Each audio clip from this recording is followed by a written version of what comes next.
Hello, everyone. Welcome to the Crohn's Magic Corner group. I'm Rachel Arazo, your intuitive divination and business mentor. Let's go ahead and make sure I've got comments pulled up and we got audio and all that kind of fun stuff. Today we're going to be doing the What's Your Psychic Biz Modality workshop. You're going to figure out by the end of this if you are a healer, a maker, a teacher, or a reader. So you know exactly what kind of business that you need to make for 2019. We're going to strap in because this is going to be a long one. I already know that we're going to be here for a good minute. Let's also make sure this is not like crooked as hell. There we go.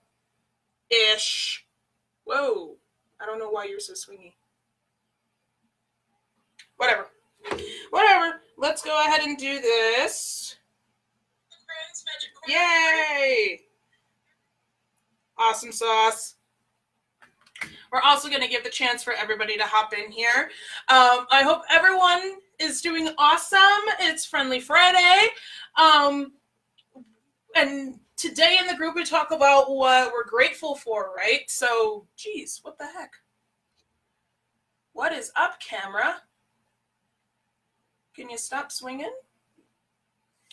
I don't know what is up with this camera. Whatever. I'm grateful for a lot of things this week. My husband and I, we have a fantastic relationship going, and it's gotten even better this week with some of the connections we've made. My daughter is in the toddler argumentative stage. So I'm learning how to be more patient with her. So I'm grateful for the opportunity to do that. I have some amazing coaches that I'm working with. I had some wonderful breakthroughs this week in one of the sessions with one of my coaches. Yeah, it's snowing outside. So it's nice and cool, which means that I can, even though it's snowing outside, I still get to wear my dresses. I always wear dresses. So, like, I have a lot of things to be grateful for this week. I've got some awesome stuff going on. Let's see. I want to invite people in here.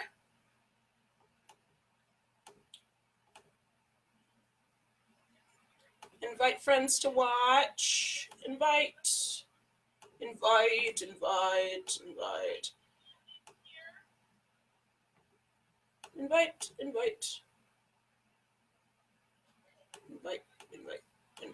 Invite. Since Facebook likes to be funky sometimes and not tell people when we go live.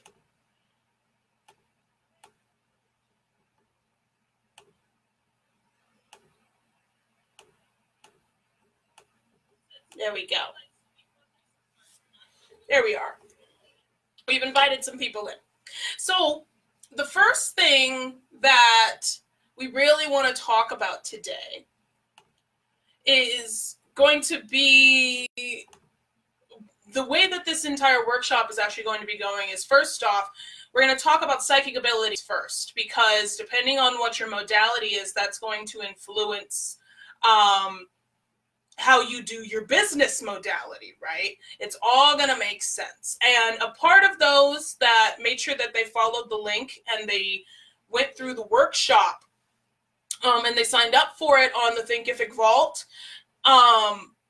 they went ahead and grabbed a $47 workshop that we did last year, the Clairs and Wares Psychic Ability and Modality Workshop.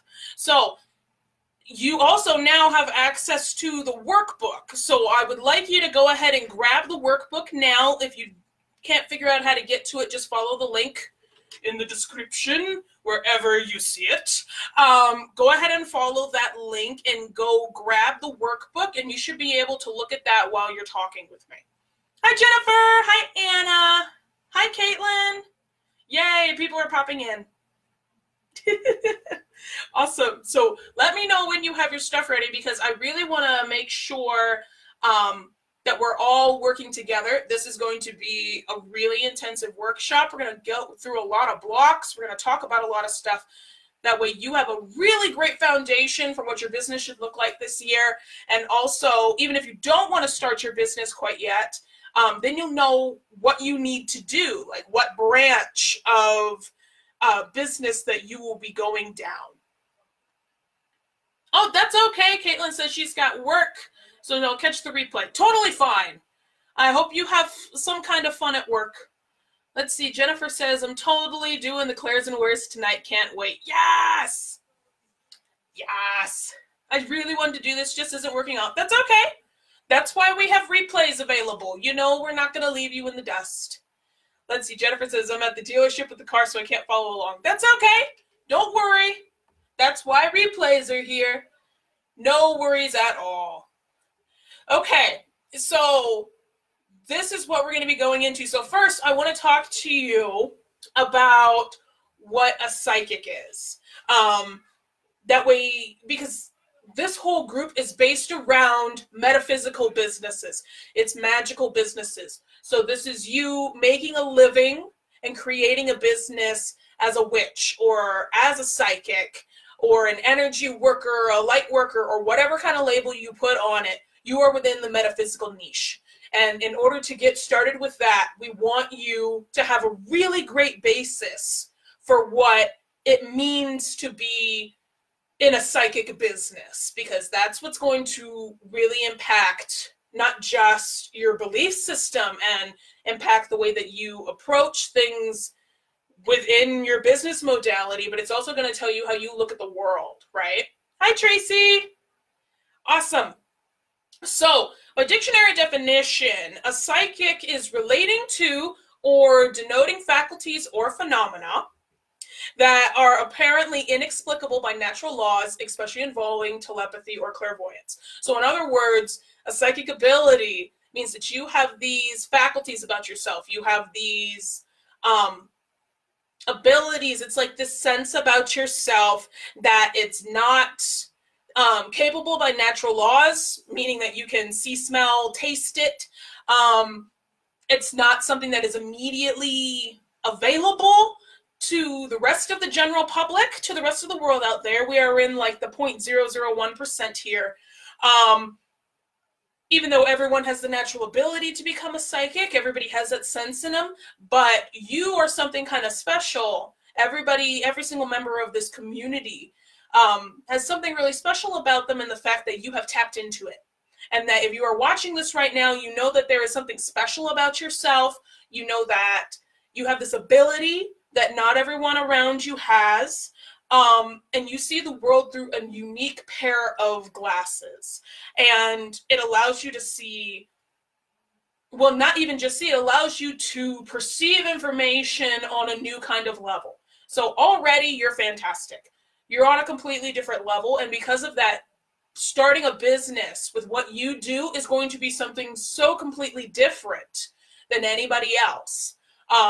That sometimes I want to say the muggle or the mundane, the regular information that is out there for how to start your business is going to be a little bit different for you because you have this extra sensory around you, right?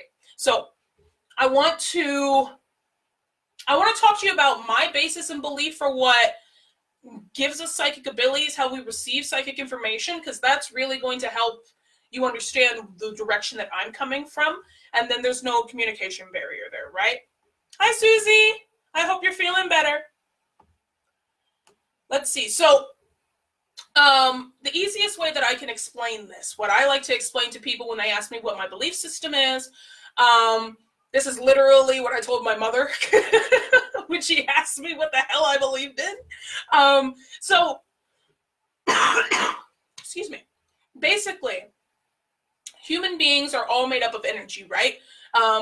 We replenish our energy by eating and sleeping. We spend our energy by copulation and doing heavy lifting and sitting at our desk for hours on end and working with other people. We expend our energy every single second of every day, and then we replenish our energy whenever we sit down and have the thought to ourselves that we are going to replenish our energy right now, right? So everything within us is made of energy. We are made of matter. We are made of molecules and atoms, right? And everything around us that we can see and taste and smell and everything is made up of energy. It's just a different density of energy and how it's been made up. So as a psychic, you are able to perceive this energy in a completely different way. You get it on the mundane sense and the normal sense for everyone else. But it's like you can see more of the color spectrum, or you can hear different frequencies. Like how dogs and animals are able to hear more frequencies than humans are, psychics are the same way. You're just able to perceive more energy within the world because your body is more sensitive to it. We only use a certain capacity of our brain. A lot of it is taken up by our subconscious. And you as a psychic have the ability to tap into your subconscious so much more, right? And you're able to then in turn be able to perceive the energy that we deal with on an everyday basis in a different way. So you can feel the tension in the air a lot more because it's like the molecules are a little bit more compact when we walk in the room. We're able to feel the energy within objects a lot easier because we can just feel the vibration of it a lot more, right?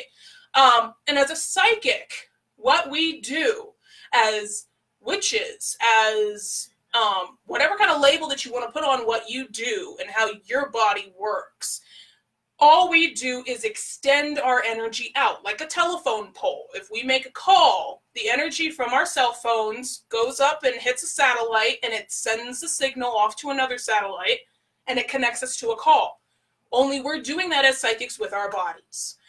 We are extending our energy out just like that. And in turn, it's like, I'm trying to put this in like very understandable terms for you. I don't like getting into woo-woo terms about this because then it's like, I don't know how to tell that this is real. So I'm giving real life examples. So for example, an opera singer, their lung capacity is huge because of how they have to carry their voice across an auditorium of different sizes and how long sometimes they have to hold notes. Our capacity for energy is stretched just like that because we extend our energy more often. This is why long distance readings are just as valid as readings sitting right across from you. True, if someone is sitting right across from me right now, I don't get as tired because they're sitting right across from me and they're not using their energy. It's like I'm reaching out with my energetic feelers and I'm receiving information like that. But I have been able to do readings from across the globe because it's like a telephone. I'm just sending a call using my energy and I'm extending it out. The more I do this, the more practice that I have at this, the more tired I'm going to be in the beginning and the less readings I can do.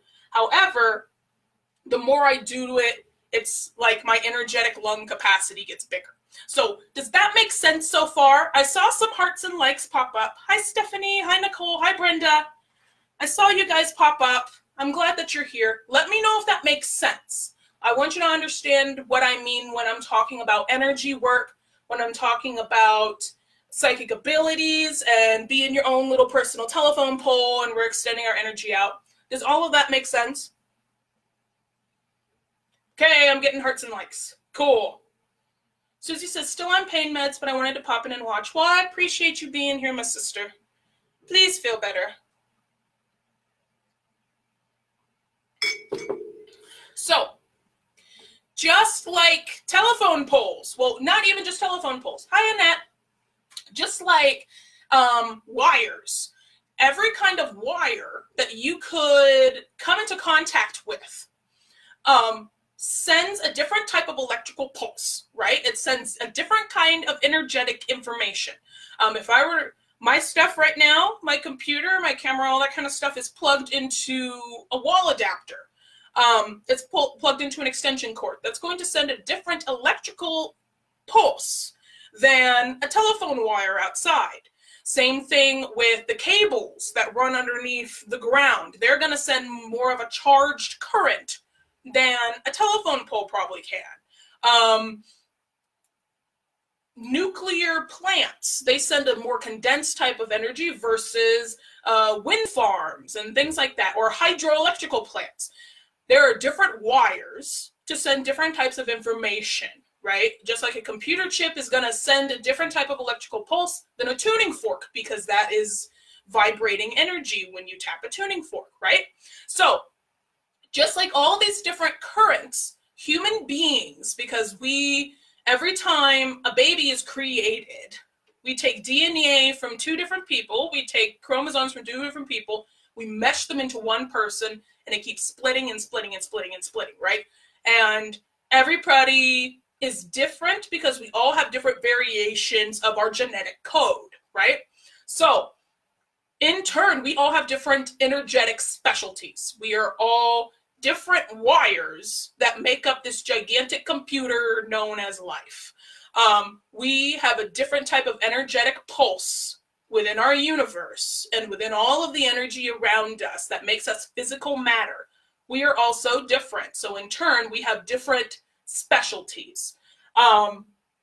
So some of us aren't going to receive information audibly as well as we might visually. Or some of us might be able to receive information through our taste buds better than we can through our touch. It doesn't mean that you're weird, okay, for not being able to do what the norm, quote unquote, for other psychics is. It just means that your wire is different. Your way that you perceive energy is different. And the same thing goes for your business. That's the real thing that I want you to get across today if you don't understand anything else that I say. Your business modality is how you express your energy in the world. That's how you put all of the information out. That is how you heal the world in your own way. So when we talk about our abilities today, when we talk about our business modalities today and the kind of business that you should create for 2019 or should tweak your current business so that it fits more of your style, I really want you to understand that this is what I'm talking about. It's your own way that you get to send out information into the world and then receive information in turn. You're going to see things from your own perspective, from your own energetic code, right? And it's perfect sense. Awesome sauce. Hi, April. Hi, Megan. I'm so glad that you were able to come. Annette says makes so much sense. Yes. So the first step in this is let's identify first what your ability is, right? What your psychic abilities are. So if you haven't yet, up at the top of the screen or wherever you see the description where you're watching this, you will see something labeled the Psychic Ability and Modality Quiz. I'd like you to go ahead, if you have not taken that quiz, to go ahead and go do it for me. I want you to be able to do that for me. Let's see. Damn. And I had set it up so I'd be able to ask people what their abilities are. But that's fine. If you know what your ability is, if you know if you're clairvoyant, if you're clairaudient, all the clairs, if you know what you are, I'd like you to pop it into the comments for me real quick. If you don't, go take that quiz for me and it'll tell you. And it'll match what modality, what kind of divination would be best for you to use as well. Those of you that were with me last year and you took the Clairs and Wares workshop, if that clair still applies to you, go ahead and pop that in the comments. If not, go ahead and retake the quiz because that's directly from that workshop. And as a part of the workshop we're doing today, you're getting that Clairs and Wares workshop as a bonus. So you'll be able to watch that video too if you log into your stuff. Let's see. Anna had said psychic ability is clairvoyant in the quiz. Yes. I'm touching in on heal and feel in here too, but doing the other quiz was more difficult. I found several alternatives fitting, so just to find out the differences first, I got reader and then teacher. Ah, awesome. We're gonna get to that in a second too. Hi, Wendy. So let me know your clairs in the bottom. I'll tell you what my clairs are. So the way that I receive psychic information, because I'm very theatrical and I've been a director at heart since I was younger, the way I have always received information when I'm channeling, when I'm doing anything, is first it's visual, like a black and white movie. The more information that I know, so don't tell me your birthday, don't tell me your favorite color, all that kind of stuff. Tell me the situation and what you're dealing with and give me details about that. The more I know, the more the color fills in. And then I get the sound. And then I'll get the tastes and the smells. And then I'll get the feelings and all that kind of stuff. So that is how I work. I receive it like a movie, and it's like it plays out on a stage in front of me. Every dream I've ever had, it's always been in third-person point of view. I never get faces very closely for detail, but I can get the general stuff. Sometimes I get names, but it's not that specific. I get the visual of the person. So that's how I work. Hi, Lisa. Stephanie says clairvoyant from the quiz, but clairsentient and claircognizant. Awesome. Yeah, so you've got the knowing ones and the feeling ones. Awesome. And I know some of those questions on the quiz are hard because, like, I have the magic eye tests and all kinds of stuff for you. So there's all kinds of funky stuff in that quiz that you're welcome to go ahead and go back and try it a few times. But as we go through this, I'd love to know what your clair is, because that's going to tell me how you learn and how you perceive information a lot more, right? So I want to give you the basis for what these psychic abilities are, because again, this is going to tell you how you perceive information in this world, right? Let's see. Anna says, that is about the same way for me. I get pictures or feeling for it, then it sounds, and then it comes in sense or taste. Yeah, the taste from, you're going to notice that depending on what happens to your energy, what happens to your body, it's going to change over time. It's going to evolve.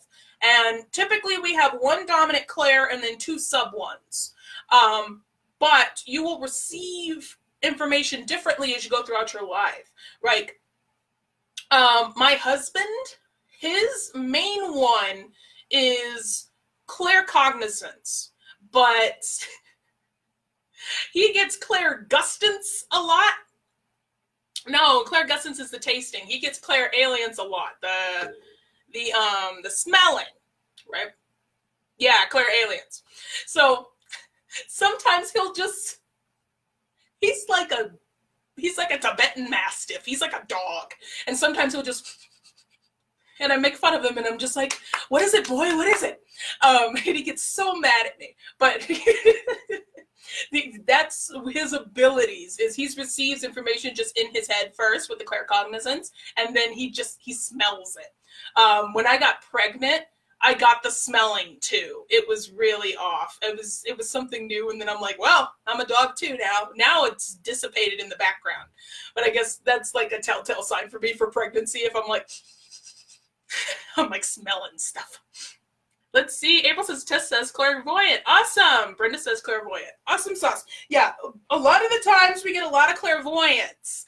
And that's totally fine. Usually, especially because this is a group that's mainly dominated by tarot readers, that doesn't surprise me. But clairvoyance, to start going through these, this is a form of foresight, pretty much. So you might experience dreams or deja vu. You might not be like That's So Raven, like Raven Simone, and get like the vision, or Alice from Twilight, and you're just like zonked out and you're seeing things literally. You might get something through your mind's eye. It just depends. But these people tend to be visual learners. You might need to have things demonstrated for you. So being on video for you would be really helpful, because then you can see me. You might need to see a teacher in a classroom or on a video like this, or have some kind of visual aid in order to stimulate yourself. Clairvoyants, a lot of the times, can be really gifted artists, and they might enjoy scrying or tarot cards. So those would be some tools that, depending on what your business modality ends up being, that'll determine what the tools that you can use alongside that business modality. Let's see, Tracy says, I have abilities in all of the clairs, but the test says clairvoyant. Okay, so your dominant would be clairvoyant, and you would be able to stretch yourself across all of the clairs. That's wonderful. Lisa says clairsentient, then claircognizant, and voyant. Not from the test. That's totally fine. You know your energy so well, Lisa, that like I just take that that's what you are, because you're amazing. Let's see, Dee says, I'm sure for me it's definitely claircognizant, especially with cards, but I think I block seeing because I believe I can't see. Ah, like the image in your test, I can't see anything. Yeah, that is for... That's like scrying. That actually, no, the magic eye test. Oh, geez. That's remote viewing and aura reading. That's what it is. You use the magic eye test to train yourself to read auras. And if you can read auras, then it tells me that you're a little bit more claircognizant, clairsentient, not so much voyant, but it's a special kind of thing that messes with your eyes. So it's on purpose. I put that on there to see if you can read auras very well. Oh, you're totally good. I'm glad that you're here, Dee. I'm more than happy to have you with us. Let's see. Jennifer says, Quiz says clairvoyant and maybe, but maybe audience for sure. Same for me. Oh, okay. Awesome sauce. Yeah, the thing about clairvoyant is a lot of the times people think it should be like the movies and you should literally go into like blackout vision mode. And not all the time do you do that. For me, I know it is all up in this area. Even when I was younger, the way that I would work out is, because I had no life, I didn't go anywhere. I stayed in my room and I played music and I danced my ass off. And I would just visualize myself being on a stage. I would just imagine the background singers and I would be dancing with somebody. I am a pro at dancing like I have a partner, but I don't actually have a partner.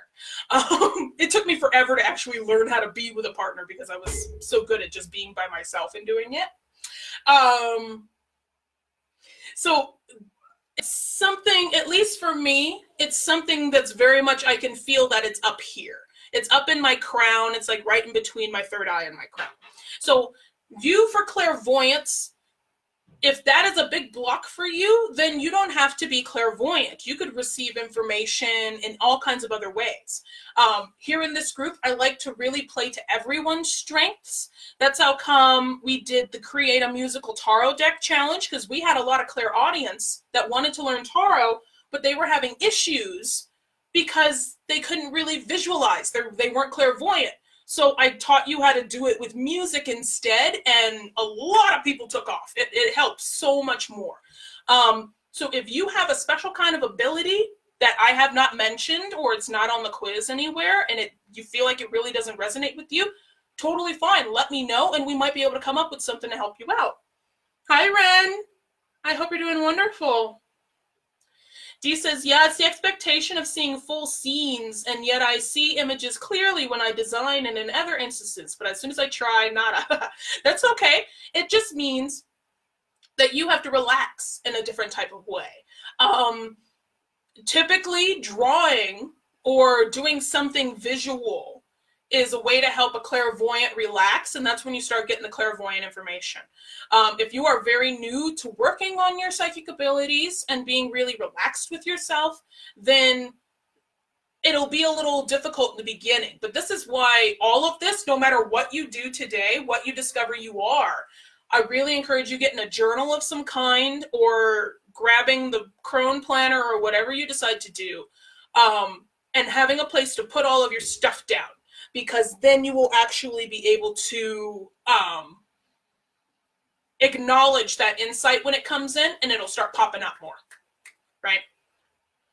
Let's see. Tracy says, today was the first time I've ever been able to make one of those eye tests work. I saw something completely different than what you listed. Awesome.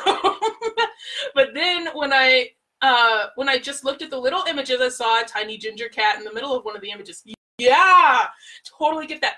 That's what makes those magic eye tests a little difficult sometimes, because I'm a natural scryer too, so I had that habit. I had to figure out how to cross my eyes and really tweak it.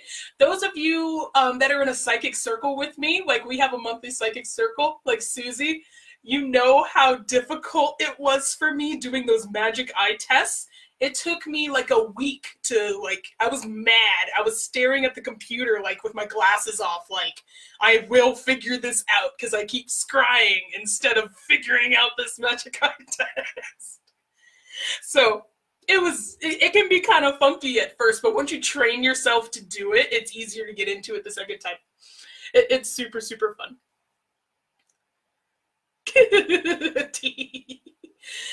Jennifer says, during automatic writing, I can visualize. Yeah, that's a very good one.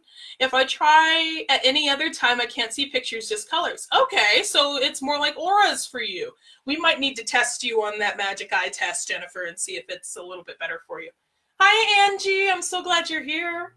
Dee says, I'm new, but the cards have been so helpful. They're my main means of communication right now. I'll get there with practice. Yes! Yes! I'm so excited for you. And at any time, if you have questions about it, Dee, just go ahead and pop it here in the group. I love questions, and I love seeing you, like, grow. It gives me the giggles. I love it so much. Jennifer says, eye tests are hard. I only have one eye that I can see out of, so it makes it difficult. Ooh, yeah. So your trick for it you would need a lot of practice, yeah.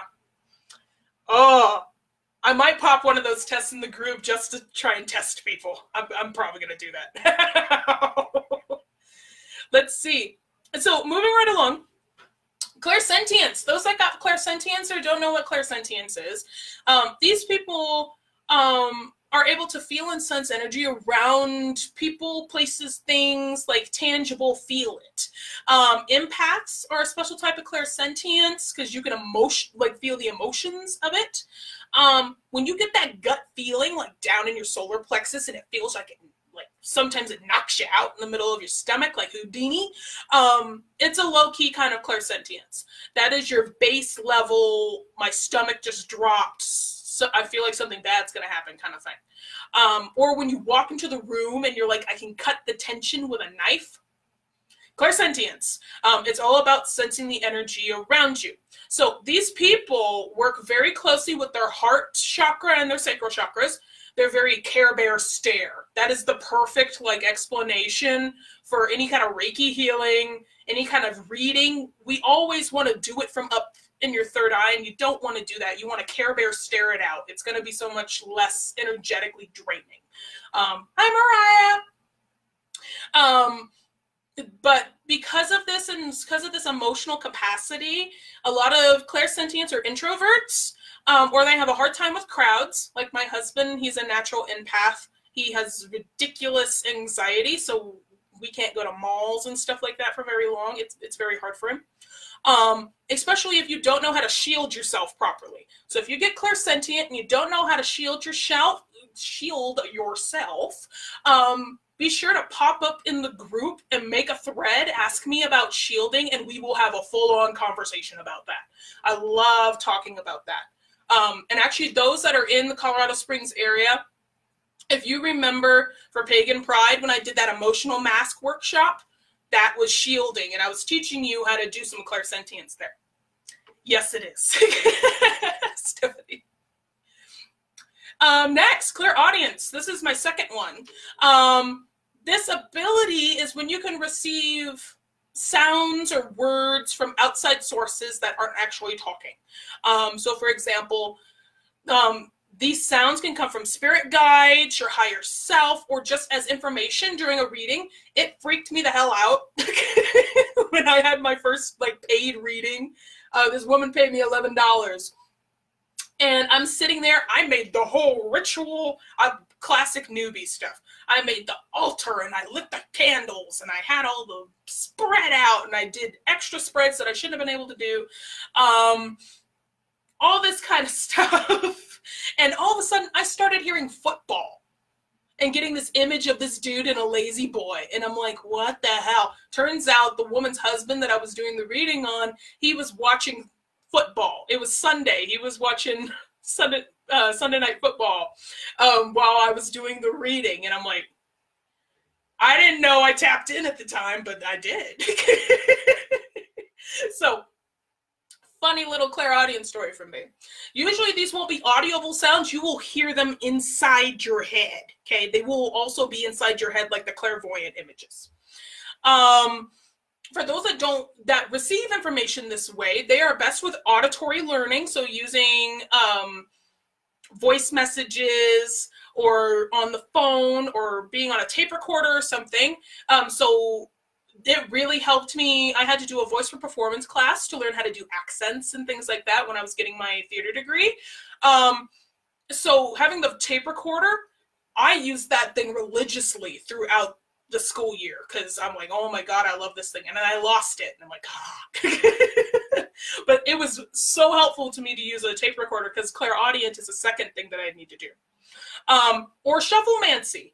For those of you who took the musical tarot deck challenge, it's free here in the group. You can go find it in the units tab underneath the maiden section.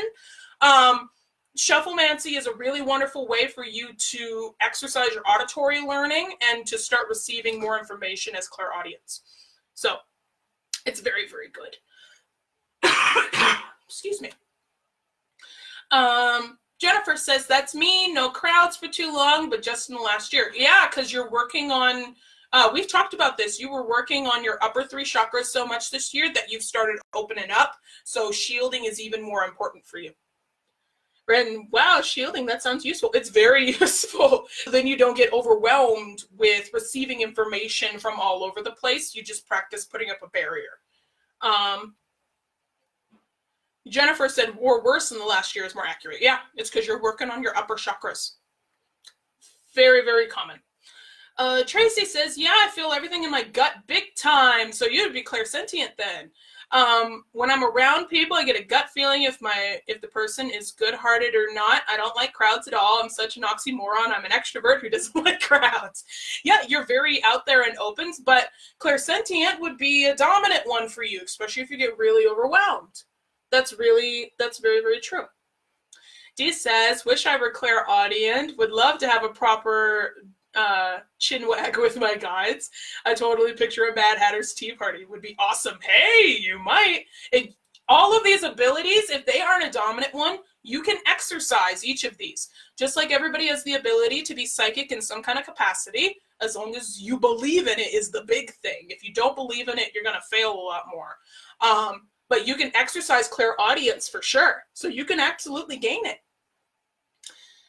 Jennifer says, my guides are just yelling my name right now. I'm still learning on how to listen on command. Yeah, you can absolutely learn how to. And that's how come those that are a part of the, Modron Maidens course get the spirit guide meditation that I walk you through, or if you go on the Thinkific site and you get the meditation bundle, I walk you through how to contact your spirit guides.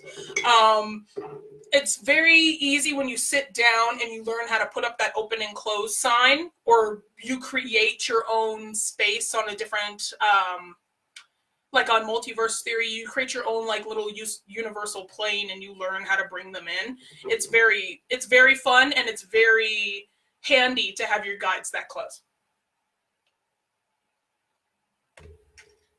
Okay, moving right along. Claircognizance. Okay, and all of this, it makes sense. Like you need to know what these clairs are and which ones you are, because again, this is how you're going to be able to perceive what information that you have about your business in your own specific way, right? So claircognizance is the ability to perceive information without an outside source. So this is slightly different than clairsentience because you don't need to feel anything around you. You don't need to touch anything or sense anything. Claircognizant, it's in your head and you have no clue how it got there. You might get that gut instinct, or it'll just come to you suddenly. You have no idea how it got there. It's just there. You can sense the energy around you in spaces and objects, but a lot of the time it's just in your head. And this is the one, if you're claircognizant, it makes you feel like you're crazy a little bit, right? Because all of a sudden you just get this thing in your head. And the key with claircognizance is if you know that you have this and you're having a hard time figuring this out, is believing that you are not crazy is the big thing. I don't believe you're crazy. And then learning to follow that instinct. Listen to it, because the more you listen to it, the more your guides will start sending you more information, and the more your crown will open up and the more information will start coming in. So for those that receive information this way, remote viewing is something that you can get started with, or a reading like with the magic eye tests, or automatic writing can be very useful. Not so much drawing, more the writing, because you're forcing yourself to relax, which is the hardest part about being claircognizant, is forcing yourself to learn how to relax. When your body starts moving, it's okay. It's just your guide. Just breathe it through. Hi, Adrienne. Let's see. Ren says, yep, crazy. How do you trust or check it? So the big thing about being claircognizant, and the thing that's also helped me, because that's my third clair, is getting a journal.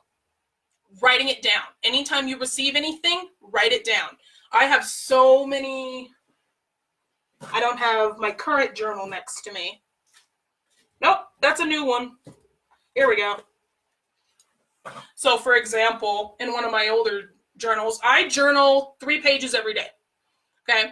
That's partly because I love the artist's way and it's absolutely amazing, but also because I find it really helps with my claircognizance and with me receiving more downloads. And with channeling, because a lot of claircognizance that I've noticed are channels, and I started channeling a lot more last year just by doing that. So journaling for 3 pages every day, no matter where my brain goes. It looks blank there, but those are like my sketches for the emotional mass that I was just talking about. So learning how to do this and allowing yourself to be open to any kind of information that comes through, it takes practice. But if you start carrying around a journal or setting aside some time every day to write 3 pages of just nonsense, whatever comes out, you start listening to your claircognizance and you start exercising it more. Examples also of this, me and all my journals. Like, let's see. I want to give an example of this.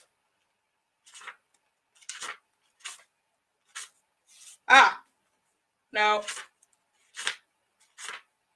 What I'm looking through is my business journal for last year. Every person that I've ever talked to, some of you, you'll see your names pop up on here. I always write notes. So like one person, for one person session, I had thoughts pop up. So I turned it sideways so I could write it on the side. While I'm in the middle of a coaching session, because a lot of the time that happens to me is while I'm, stuff up here, stuff right here. It'll pop up. So no matter what I'm doing, as long as I have the opportunity to write it down and I listen to myself, up here. I'm getting doodles and stuff all right here. In the middle of a session I had with Wendy, who's watching right now, I had stuff pop up at the top, so I would have wrote it. No matter what it is, I write it down and I acknowledge it, because even if I can't get to it right now, I will later and I can go back and take a look. So Ren, that's how I trust it, is I start writing it down, because then later on I can go back and I can go take a look. If you're more on the clairaudience side and you have claircognizance, get the tape recorder. Start recording yourself. I did that one time driving home. I had so many ideas start flooding in my head while I was driving, so I just turned on the camera on my phone and I started recording the video until my phone died. So that's a few ways that you can do this. But training yourself to relax is the biggest thing, and training yourself to sit down and write it.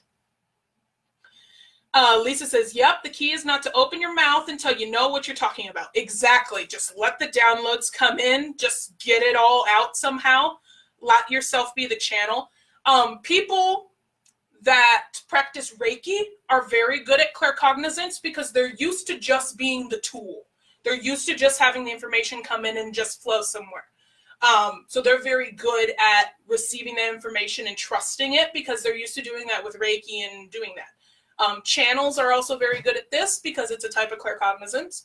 A remote viewing, aura reading, these kind of people that do this, they're very good at just relaxing. If you have a hard time meditating and you're claircognizant, I really encourage you to at least start practicing meditating for 5 seconds, 10 seconds, and gradually increase the time every day, because that will teach you how to relax and just detox. Let's see. D says, relaxing is a problem for me. Yeah, it can be very hard, especially because we're in such a technology-driven society. So immediately after we do everything, usually we hop on the phone and we go scroll through Facebook or something. So it takes some practice, and you have to purposely tell yourself no. Like, I know for me, this is something I work on every day. Like today, literally, there was something my husband sent me and I answered him this morning. And he's like, I sent that to you 14 hours ago. And I'm like, yeah, but I purposely ignored my messenger last night because it's full of people and I'm not working after a certain time, so I'm not going to pay attention to it. So you have to train yourself to detach sometimes. Tracy says, yeah, it's hard for me sometimes, especially in the beginning. I was like, is that my thought or someone else's? And I felt so weird, invaded. Yeah, it feels like an invasion of privacy sometimes. Yeah. I'm trying to find my space again. But I found people to talk to and like me, and then it all made sense. Still trying to work on this one and feel more comfortable with it. I have a huge block with journaling because I have fear and trauma around it. I struggle very much with journaling, although I love to write. I totally get that. Growing up, because I had someone always reading my journals, I had a really hard time with it. It takes some practice, but that's how come, like, Tracy, you're in the 6-week program. How often I keep telling you guys to journal, like, just take it a little bit at a day. If you can't start with 3 pages every day, write one little thing. That's how come even in the planner that I gave you guys, there's those tiny sections for manifestation, for gratitude, stuff like that. Just a couple words is all you need to get started. So that's a great place to start. Jennifer said, I had my first channeling experience in the airplane last month. Woo! Heart healing recipe for trauma. It was so strange to have it happen. Last month, I totally get that. And sometimes that'll happen. You're like, when the hell am I going to use this? Like Lauren, she's here in this group. She's awesome. She's one of my buddies that's in my area. I messaged her one day. It was like, I just got the most intense spell that just downloaded for an exorcism. And I have never done that before. I don't need it. I don't know anybody that needs to be exercised, but I have the spell if I ever need it, you know? So it's like it's sitting in my grimoire now, just whatever. Dee says, ooh, this is a good question. Do you keep everything in one journal, or do you have different journals for different purposes? I get overwhelmed with the different types of journals. To be fair, overwhelmed is reached relatively easily. My brain is going to do a mile a minute, and I can't hold on to thoughts or remember them. Focus is hard. Okay, so this one, that's a really wonderful question. It depends on the person. Personally, for me, I like micromanaging. Even though I am a double Taurus, my Mercury is in Gemini, so I am very much a jack of all trades, and I move through things very speedily. So organization is a big thing for me that tweaks me. Anybody who's worked with me one-on-one, like any of my assistants that have worked with me, they see how micromanaged my Google Drive is. It's ridiculous. Everything has its own folder. So for me, I have a daily writing journal that's all the way over there. I have a business journal. This is my business journal for this year. Where are you?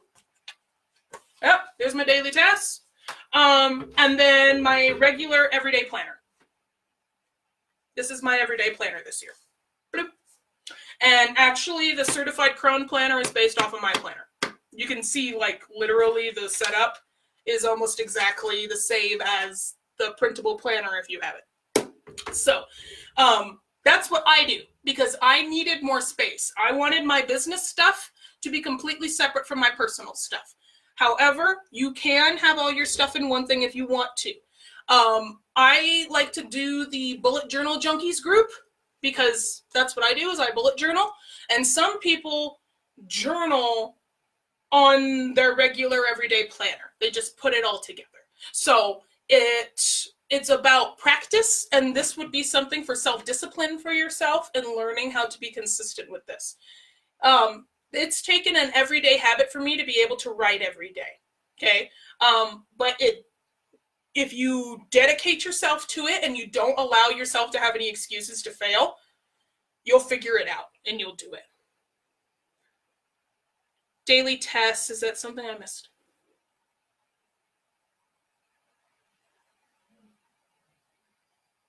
I'm trying to think of what I was just talking about, right? Daily tests, is this something I missed? No. I gotta think of what that was again. Sorry, Ren, my brain is everywhere. Let's see.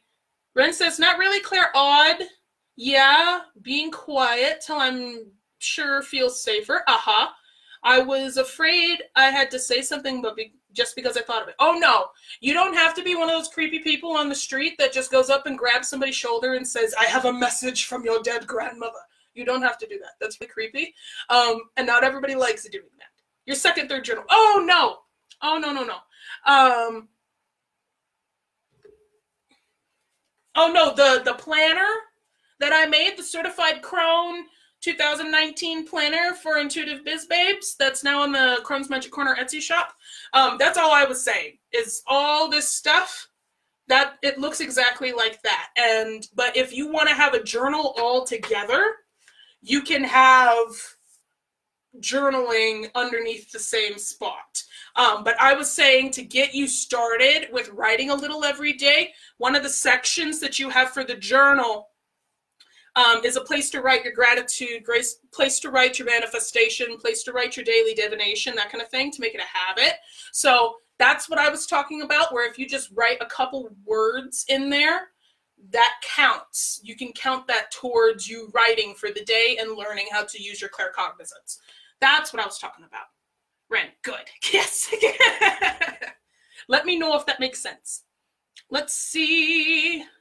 Adrian says, looks like I hopped in at the perfect time. I can never figure out how I connected, but this is it. Yes! Love those light bulb moments. Let's see. Victoria says, I will definitely watch and replay. I'm very interested, but after strep throat and ear infection, I have a chest cold. Oh, no, honey, don't do that. Yeah, I'm just getting over laryngitis. So absolutely, go relax. Go relax. Jennifer says, yes, all the folders for all the things. Yes, all the folders. More folders. Let's see. Dee says, I'm a Jekyll and Hyde when it comes to organization. That's okay. That's okay. You'll figure out a system for yourself. Let's see. Jennifer says, I have to work on it more. I need to be better at using planners and journals. Dee says, same here. I've got one per topic at the moment. And that's okay. It's just a matter of making it a habit for yourself, right? It's the same thing with interviewing your cards and figuring out that some prefer different questions, right? It just takes some time. Ren says, daily divination, is that like daily gratitude, just a mini focus? Yeah, so it's like if I have a card draw, or if I'm sitting down and I'm looking at my palm for the day, and that's my daily divination, I'll look at that and I'll make some notes there about what I've done.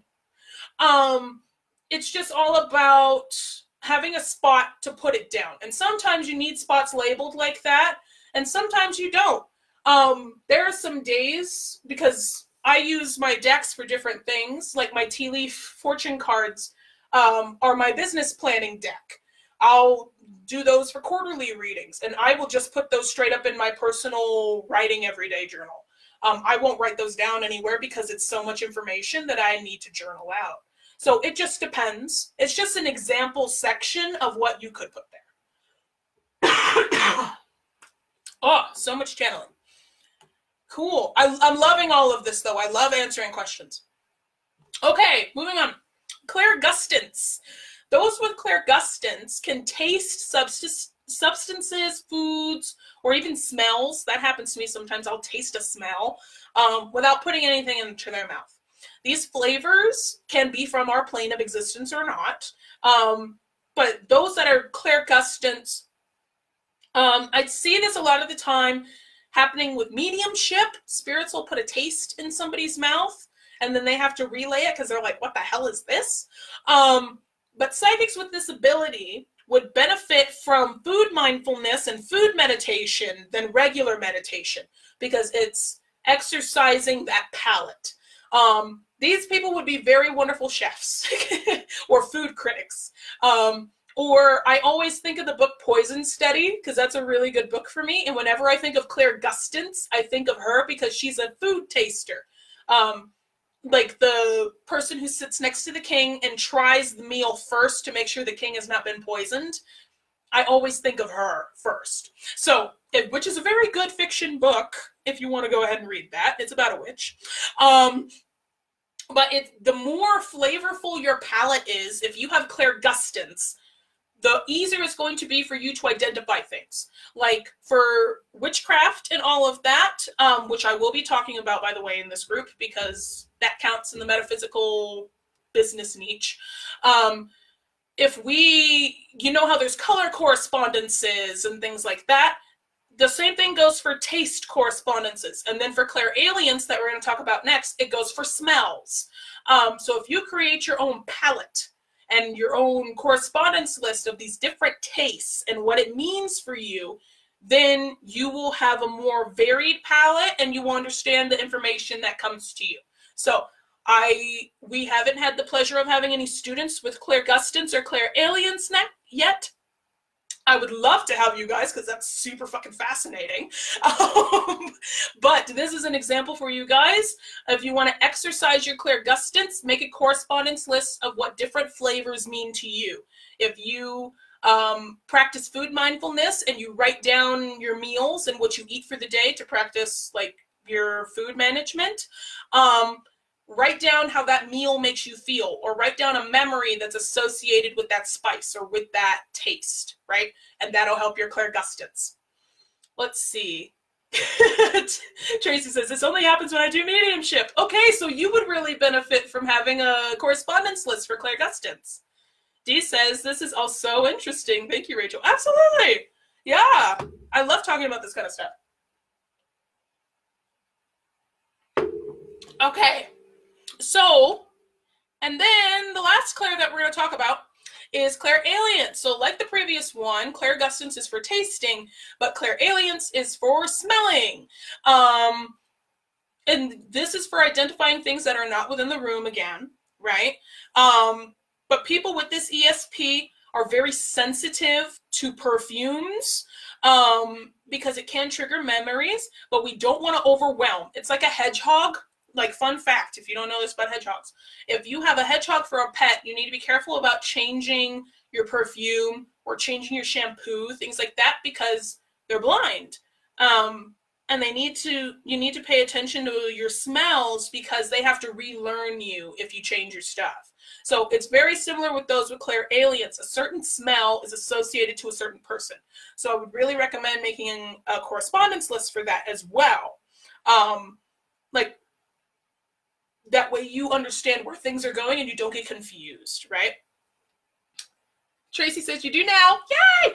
I do smell and taste when I do mediumship, and when I recall people memories that were very good or very bad, I smell and taste downloaded pics and feels, and those are permanently associated to the person. That's super cool! You're fabulous, Tracy. You're really awesome. If no one's told you today, you're super awesome. Yeah, if I smell something, it can trigger huge downloads, emotions, etc. Yeah. So you really, if you don't have a correspondence list, I would totally make one for yourself, and that would help you keep on track. Lisa says, whenever my grandfather visits, he comes in with the smell of wine, tips, cigarettes, the brand he always smoked. Okay. That can totally happen. And like, sometimes, even as psychics, you'll have smells like this pop up every once in a while. You'll get some clairalience that'll come up. But remember, you can exercise all of these. So even if you start noticing when you associate people with certain smells, just make a little list of who you associate with what smell, and that'll be able to start getting your clairalience going. But that's awesome. So the thing about all of these, like I said, is now that you know what your ability is and you're learning how you best perceive information, that's going to tell you how you best send other people information as well. A lot of the time when it comes to our businesses, our clients are very similar to what we are. And how they receive information or perceive information is going to be very similar. So if you know what your psychic ability is and how you best perceive information, a lot of the time you're going to draw some people that are exactly the same way, and therefore you know how to talk to them. How you speak to them and how you receive information from them is going to be able to help you be the best business owner that you can be. And that's how you're going to get some really great clients that are going to come back every single time. So the thing that I want you to really do with all of this information is create a journal, whether it's digital or physical. I don't care where you put it down, but I need you to start documenting yourself. If you start noticing everyday occurrences like numbers or colors, or write down your readings or correspondences, whatever it is, you need to have all of your information in a nice, neat place. That way you can go back to it later and you know what you're talking about. And create a daily habit of writing things down. It'll make it so much easier for you in the long run if you start making this habit now of at least jotting something down that you're grateful for the day. And again, this can be digital. So even if you use the daily threads that go up here in the group as a little bit of your journaling for the day, totally fine. Go write it down. The Friday thread is up. Go write something you're grateful for today and go put it in the thread. Like, that's an easy way to get started too. And this also will help you open up to your guides, your familiars, your angels, other spiritual beings like ascended masters. Your downloads will come better. You'll heal a lot more, whatever your business is. It will help you get started in a new kind of way. Hi, Adon Jesus, Mayor. I hope that's how I pronounce your name. Let me know if that's correct. I don't want to butcher your name. But this is a wonderful way to get started. So now, and of course, the workbook that you get with this, which you can get if you went ahead and hopped into the description and you have your workbook with you, you'll notice next that you have a little thread, a little spread, a printable psychic assessment spread that tells you your blocks, things you can improve, things like that. It's like a little 4-card spread, very easy to use. You can also use that with runes and oracle cards and anything else that you want to use. But feel free to take a look at that so you know about your psychic abilities. Awesome. Yay, I pronounced it right. But thank you for being here. I love when our dudes pop in here. So for your business, what the hell does it mean for your business now that you know your psychic ability, right? So knowing what makes your soul sing, knowing what makes your heart set on fire and helps you heal the world in the best way possible can be confusing as fuck, especially when it comes to your business. Because I've totally been there. Like, you get tired of picking up your cards because it seems like that's all you're doing all day. And you don't know exactly even if the information you're getting is going to the right person, right? Or if you do a biosyn scan for our Reiki healers and you keep sensing it on yourself, but you don't know if you are attracting, if that is the best thing for you, if that is how you should be using Reiki. While it seems like every other witch or light worker out there is attracting exactly the right audience for them, and it's leaving you this kind of place of like, what the hell am I doing here then? It feels like everyone else is in love with their path and in love with their business that they've done, but you feel lost. So confusing as fuck. Yep. Okay. I was just about to ask if that makes sense to you. Go ahead and give me hearts and likes. Let me know that that resonates. Because I understand that confusion. When I first started with cards, like literally, excuse me. Some of you have heard this story a billion times, but when I first got my first deck, the Enchanted World Tarot, my roommate literally came in the room and chucked it at my face and said, "Here you go." And then After I got a little confident with my readings and I started having a business, I didn't know what the hell I was doing. Lots of hearts and likes. Okay, so many people understand. D says, too many ideas coming through, hard to keep up and pick a priority. Exactly. And then that's how you get, what is it? Shiny object syndrome. And you're running around and you're like, oh my God, that sounds great. But that also sounds great. And then nothing gets completed and you aren't showing up consistently. And everybody's telling you that clients love consistency and that's why you're not making sales and it makes you feel like shit. Then you get all this doubt, right? You start wondering, are cards really for me? I could make physical products. Should I start doing that? Or maybe I should try a different modality. What's wrong with me and the way that I listen to my intuition? I can tell you immediately, nothing is wrong with the way you listen to your intuition. We just talked about everybody is a different type of energy. You are a different collection of molecules. Your experiences have created you into this perfect little ball of energy that has become physical matter, and you perceive information in a very specific way. We just talked about that with your psychic abilities. So you are perfect the way you are. We just need to play to your strengths. The biggest problem with a lot of business stuff, all the trainings that you'll find, is a lot of the time it's very cookie cutter. You have to fit inside that box, but I want you to fit inside your own box or break the fuck out of the box. I don't care. If you don't fit in a box and you fit in an octagon, go for it. Then let's make your octagon. Let's figure out where you fit. And I want you to feel totally valid about this. I want you to feel like your business is flourishing and it's something that you created and something you love, right? That's why this kind of trading is for our mothers, okay? And not mothers in literally being a mother or being a woman, but you're in that creative mode. You have created something that is your baby, it's your business, whether you are a mother or a father in this sense, on, you know, our mother maiden crone thing, or our, oh, what did I say? What was it? Our gentleman, father, sage for our men, right? Or those who are more masculine-minded.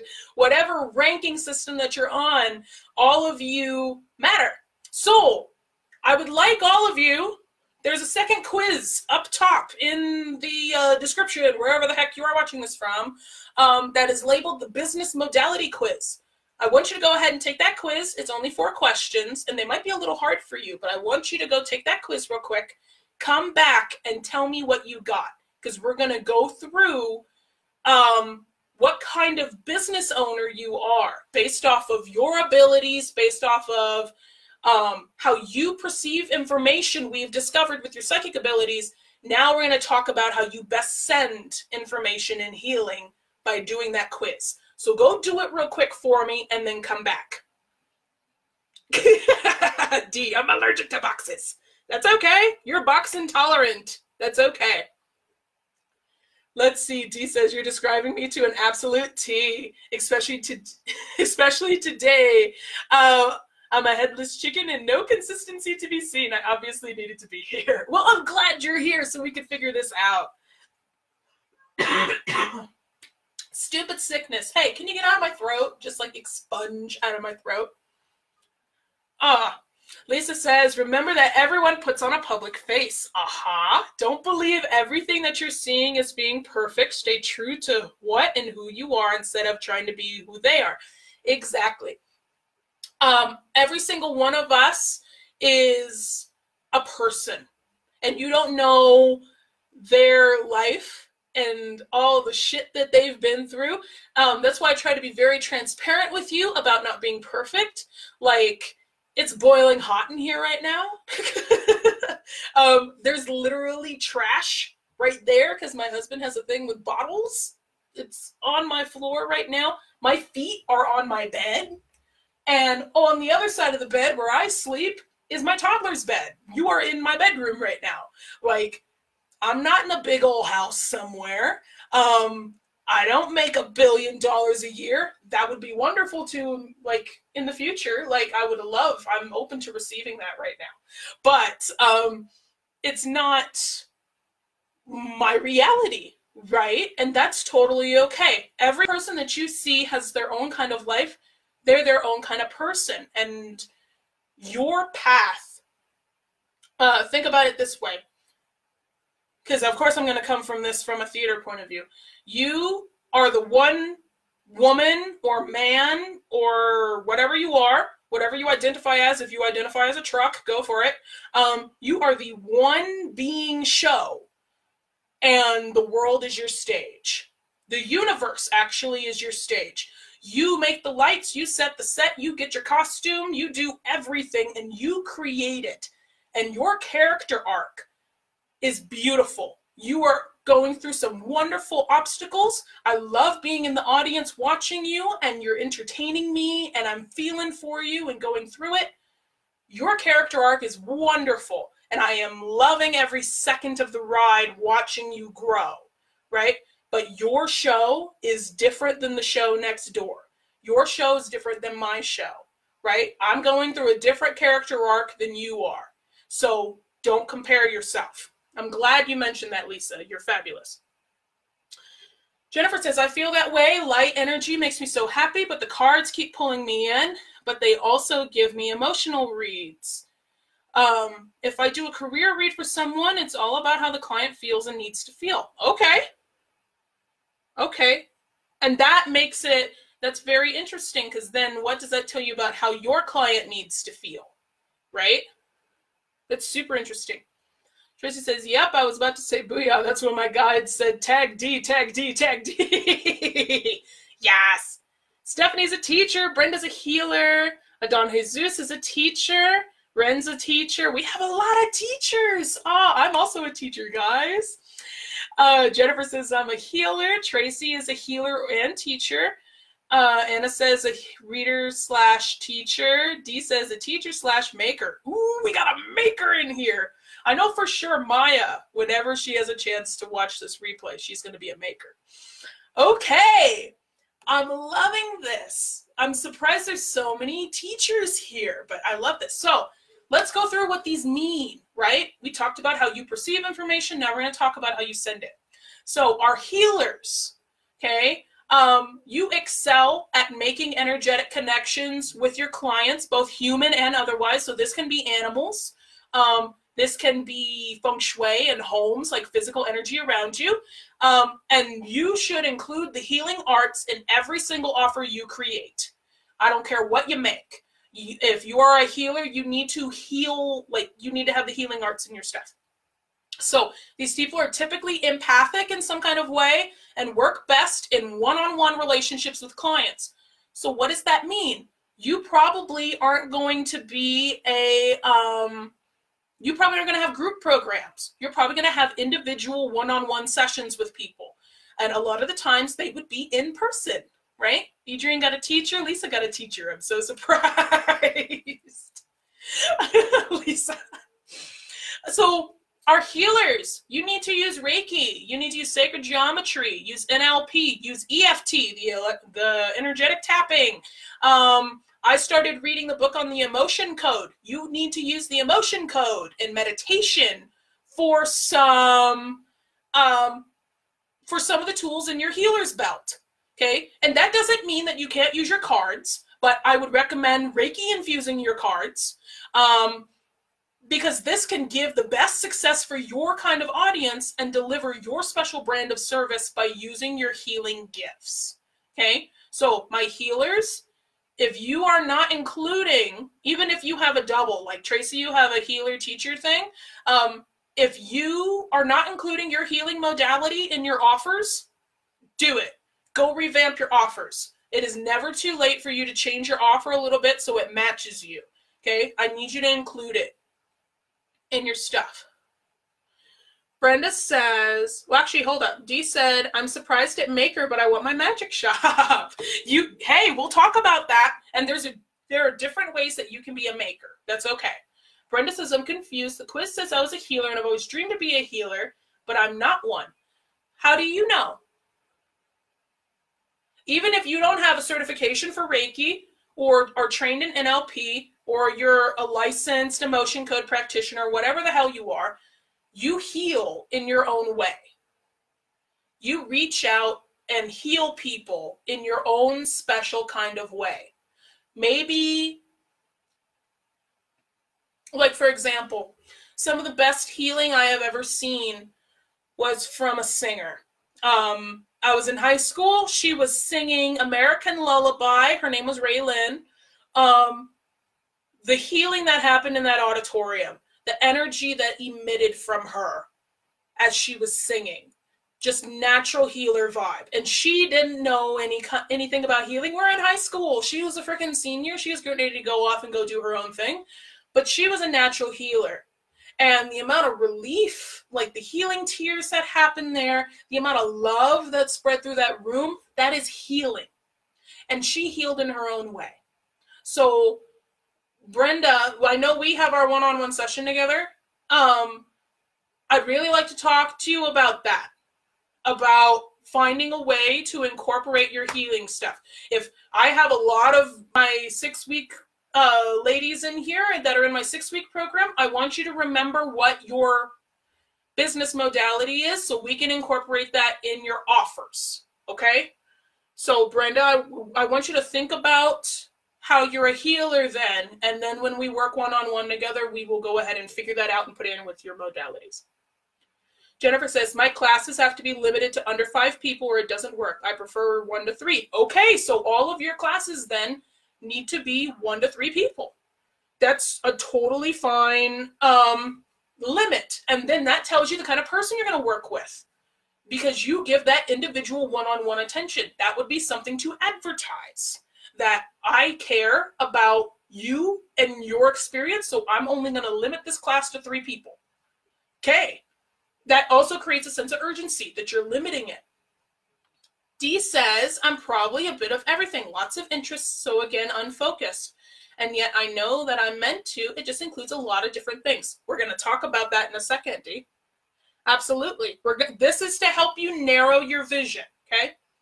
Tracy says, yes, I definitely need to do that more. I thought when my guide said that, that meant adding a healing aspect like meditation or journey. But when you said infuse it with my cards, there was a light bulb moment. Yes! Include it with whatever you do. Make sure you love it and then add that healing in there. It's going to be that little touch of you. Think about it this way too, as we go through all of these. Every single business owner has that touch of who they are included in their business. Okay. The first lady I ever invested in, she did Etsy stuff. She knows how to make her Etsy fantastic. What is that little piece of her in there? She cusses up a damn storm. Her shop was all about sarcastic things. So that is included in her branding. She's sarcastic as hell. Okay. Amanda, you're a healer. Go take the quiz. Tell me if I'm right. Take the business modality quiz for me real quick. I know that you're probably a healer with your animal Reiki. Go do it, please. Hello, by the way. I love you. But that's the coach I invested in. And then Christina Quick. Some of you came over with me from Christina Quick. What does she include in all her stuff that's her? Unicorns. And tax professionals. She is a licensed tax professional. So that is a big thing about her course. She teaches you about taxes, right? That's her special thing that a lot of people don't do. For me, what do I include in my stuff? Theater. I also, because I'm a little bit of a healer, include chakra work in a lot of stuff. My business class, we just talked about how everybody is related to the chakras. And it makes perfect fucking sense, okay? So incorporate what is you into your stuff. And this is one part that is you, is being a healer, okay? I hope that makes sense. Dee says, my strength is energy art. Okay, we're going to talk about that then. We're going to talk about how you can include that more. So next is our makers, right? That you get the fabulous black lady as your stuff. I love her. She's so fabulous. When it comes to delivering high quality products, our makers do best when working with their hands, creating something physical. That is the energy work that you work best with, is doing something physical. So maybe you make malas or create bath bombs or send personalized essential oils Or you might make food for people. You might be a holistic nutritionist that likes to create physical meal plans for people.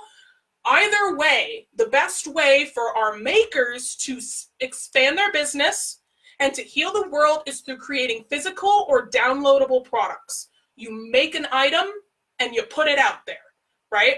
So if you don't have a shop somewhere, online or physical, or if you don't send gifts to your customers on a regular basis, you need to get on it. Go do that. Make your physical stuff. All the ideas that you have in your big idea bank can be translated into a physical product. And I want to really understand this. Physical product means tangible. That you can do downloadables. You can make art prints and make an art print shop. Okay? You can create something physical that you ship. An example of someone who heals the world as a maker. My mother. My mother is the most closeted green witch that you will ever know. However, for the past year or more, she has a business here in the Springs that makes tutus. She makes them from itty bitty to beautiful. Okay, those are her sizes. And she makes custom made tutus. Her thing on healing the world is she wants every girl in the world to feel like a princess. If she sees a mother come up to her booth with 12 kids, she tells that mother her tutus are all $2 each, so every single girl can get a tutu. She doesn't care about the price. She just cares that every single little girl gets a smile on her face and feels like a princess, right? That's what she does, and she makes it an experience. When my grandmother-in-law ordered 3 tutus from her for Christmas for my nieces, right? So she makes these big old boxes with big white boxes with a specialty ribbon on the front, and when the little girl opens the box and takes it off, there's tissue paper. So what does the little kid do? She's tossing it over her head and it's getting all messy and the tissue paper's going everywhere. And then there's this beautiful tutu on a hanger, and there's a candy cane, and there's a little personalized note with a little bottle of personalized tutu spray that hopes that they have a special holiday. Or for our newborns, right? She makes a newborn package that's starting with the babies, when the baby's born, she makes specialty tutus for them for a year. So that first Valentine's Day, first Halloween, first St. Patrick's Day, every single holiday, she makes them a special tutu. And that is how she, as a maker, heals the world. She makes specialty tutus to heal little girls so they always feel like princesses. So if you are a maker, she has so many ideas for different things, but they all stem on that idea of making little girls feel like princesses with her stuff. So if you are a maker and you have a billion ideas and you don't know where to start, get your central idea. Whatever you want to do, make it your central idea, and then start creating products based off of that. And every time someone receives something from you, you are healing the world with that little bit of thing, right? So does that make sense? Let me know. Ren says, in a limiting audience, I have lectured and taught for years with fewer people showing up than average. Do you think that it was meant to be thing? Should that be something to offer that feels chosen rather than rejection? The thing, though, if you have less people showing up than you wanted to, then there's something that we need to tweak, either with the audience that's receiving it or with the offer that you have. When we tweak those, and then you limit how many people will be there, it will fill up quickly. But if you just leave it open to as many people as you want, then it will fill up until you are overwhelmed and you will tell it to stop, right? So it sounds like you need to tweak who it's for or tweak the offer. And that will figure out when you find that sweet spot, then we will be able to fill that up as much as you want to. So if you don't want to feel like it's a failure, it wasn't. People showed up. So there's something about each of those people that showed up that spoke specifically to that offer. So we need to sit down and figure out what that is, right? Does that make sense? It didn't fail because people were there. Okay, so there's something about those clients that were your ideal client and something about that offer that spoke to them, right? Let's see. Dee said, I've made huge changes to my business and it's far more aligned, but it's completely foreign to me when it comes to running it, which is why I'm in the right place. Yes, we're going to figure that out for you. Tracy says, I want to make oils infused with Reiki and chakra healing, jewelry, etc. I have so many ideas of wonderfully magical infused goodies. That is wonderful. That sounds absolutely beautiful. So, Tracy, when you and me talk one-on-one, we will go ahead and figure that out. We will talk about the different things that you can make that won't take so much of your time, that you will be able to recreate on a consistent basis that will all incorporate your healing. That's beautiful. Hi, Deb. Tracy says, oh man, that makes you cry. Rachel, please give your mom a huge hug for me. I totally will. Every time she talks about it, she gets all teary-eyed. Anna says, that is such a wonderful thing to make so many little girls feel so special. Yes. Tracy says, yes. Yeah, that's why I need to figure out what is my central idea. We will figure that out. We will get you all flowing. Hi, Deb. So glad to have you with us. I'm so glad you're here, even if you are a little late. Don't worry about it. The replay is here for you, and you're fabulous, and I love you, and if no one's told you you're beautiful today, you are. Ren says, yes, I'm just not sure how to work the offer. Yeah, that's okay. That's okay. That's something that we would work one-on-one with to look at it. Or pop your offer in the group, and I will be able to at least give you a couple pointers about it. Adrian says, I am so eclectic. It's hard to nail down my thing. I have so many ideas, but I can't finish them all. Yeah, so that's a big problem, right? If you don't figure out what your big thing is, what you do, that's when we need to figure out what the focus is, right? And that one is always better for a one-on-one conversation. That one's always better to hop on a discovery call with me, and we will work out that block and figure out where you best fit, right? Okay, so let us continue. All right, so our teachers, we have a lot of teachers in here. That makes me so happy. I'm also a teacher. So the best way for you to reach your clients is by admitting that you work best with them through teaching and coaching. Now, I'm going to call you a teacher. If you're a coach, if you're a mentor, if you're a guide, if you take people on journeys, that kind of thing, I'm going to call you a teacher because that's what you are. You're teaching people. You have an incredibly hard job at teaching people about your specific subject and how to make their lives better with your classes or with your programs or your freebies, your printables, whatever the hell that you make as a teacher. You run a school with your courses. So let's call you what you are. Just because you aren't teaching children or you don't have a degree as a professor in a college, that does not mean you're not a teacher. You are teachers. So I really want to be clear about that. So one-on-one sessions or group programs, a lot of the times group programs are your bread and butter. Teachers excel at having under 30 people to take care of at the same time, right? It's time to start investing in a basic scheduler and work on creating a relationship with some amazing people. That is the biggest thing about being a coach or being a teacher that is so hard for some people to understand. We focus so much on the money. You are building a relationship. And the most wonderful part about being a teacher is we get to, at first, especially in the beginning, know about each of our students on an individual level. You know so much about them. And sometimes they're with you for years. So focus on, I'm creating a relationship with you. We are working together, right? It's like that little kid in art class that's having a hard time with pointillism. The teacher doesn't make fun of him. They go up and they help them. And they show them how to do it. And it's that kind of one-on-one interaction, that intimate interaction. That's what I live for as a teacher. That's why I love discovery calls. Come talk to me. Like, let's get to know you personally. I take notes on every single one of you. I put your names on my wall. Yesterday I started getting people for the Intuitive Mothers program. I've already started a list for you guys, and you're going to go right on my wall.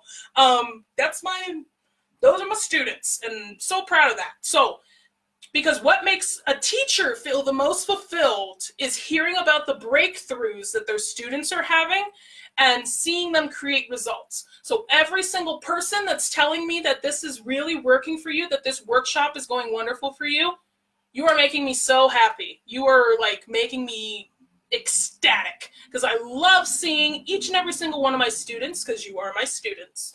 I love seeing each and every single one of you sit down and do this. D, I will shoot you a personal message with the application form. That helps me save some time. It lets me know exactly about your challenges so we make the most of the time on the call. So I will send you a message after this. I will even write it down. Let's write that shit down.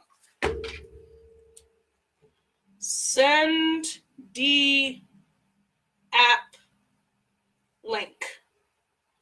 Got it. And I will put a little checkbox next to it so I can check it off and feel special. Okay. So I will go ahead and do that for you as soon as we are done.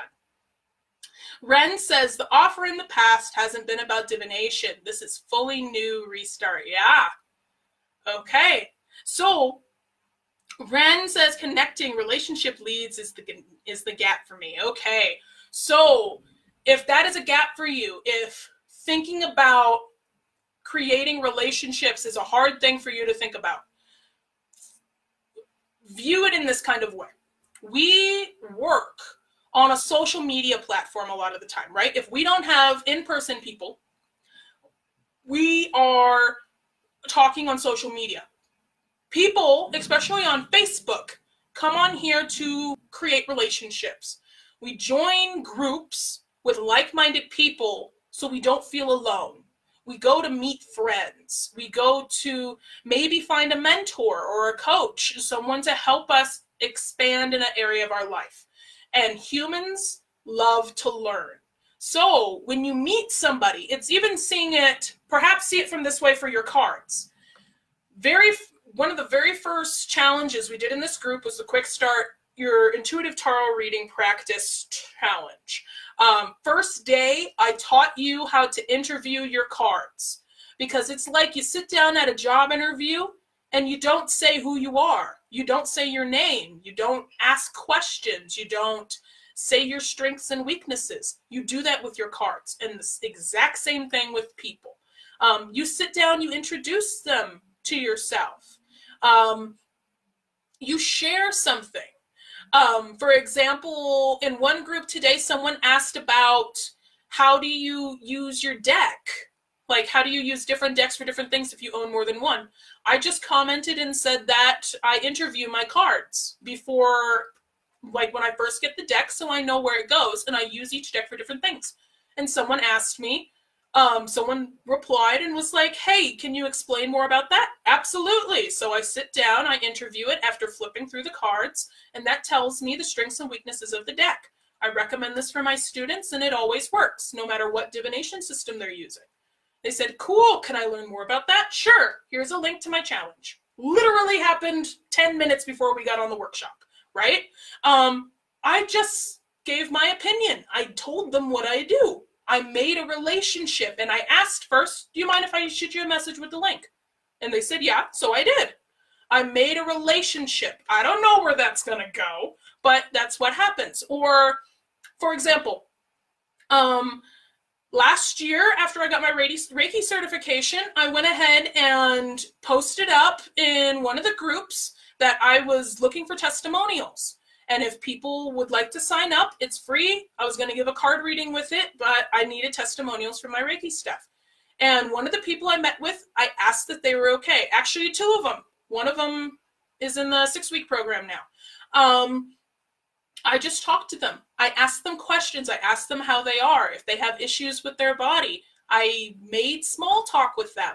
I showed them my personal Reiki panda that would take their place for being with me instead of being in person with them. And months later, they signed up to coach with me. Or actually, months later, they got a reading from me, and then they signed up to coach with me, right? They saw my value. I made that relationship from the beginning, right? I just treated them like a person. And if you, as a coach or a teacher, immediately view people as potential money, that makes it very hard for you. If instead you view it as a person that I could potentially help, it makes you feel better and allows you to heal more people. And people are more willing to invest in you if you treat them as valuable. Treat them like a person. That's become a big thing in my business programs is I teach you the platinum rule. I don't give a fuck about the golden rule. You don't want to be treated how I want to be treated. You want to be treated how you want to be treated. So I follow the platinum rule. That's how I have always excelled in any customer service job I have ever gotten. No matter how shitty the job is, people always come back because they want to talk to me. Literally, that happened at McDonald's one day. I worked there, could not stand working there, but I had people come back only when I was working because I treated them like people. That's all they really want. So if you're having issues selling things, maybe pivot your thoughts about how you view these people. Like, we like to think that we view these people as people. But if the thought comes to your mind of, I'm mad at you because you didn't buy anything from me, that makes it very hard to be a teacher. Because the thing about being a teacher, the most fulfilling thing is hearing the breakthroughs your students are having, seeing that student graduate, seeing them excel in their life and find something that they love to do, right? So that is the biggest thing. So we got to pivot your thought. Like, that is usually the biggest thing that teachers have an issue with when trying to get people to buy their products. They aren't seeing it as a relationship. They're seeing it as potential money, and they get mad at that person for not buying instead of being like, well, I would love to be able to help you, but I can't want this more than you. So I'm going to extend this invitation to join me. And if you don't want it, fine. It's not going to bug me because I just want to teach you. And if it resonates with you and you want to join me, go for it. Yay. I'm so excited. We're going to get started immediately. So like that, right? Does that make sense? Ren says, I connect fine with people. I'm talking about finding people. Okay. It's the same thing. You're reaching out.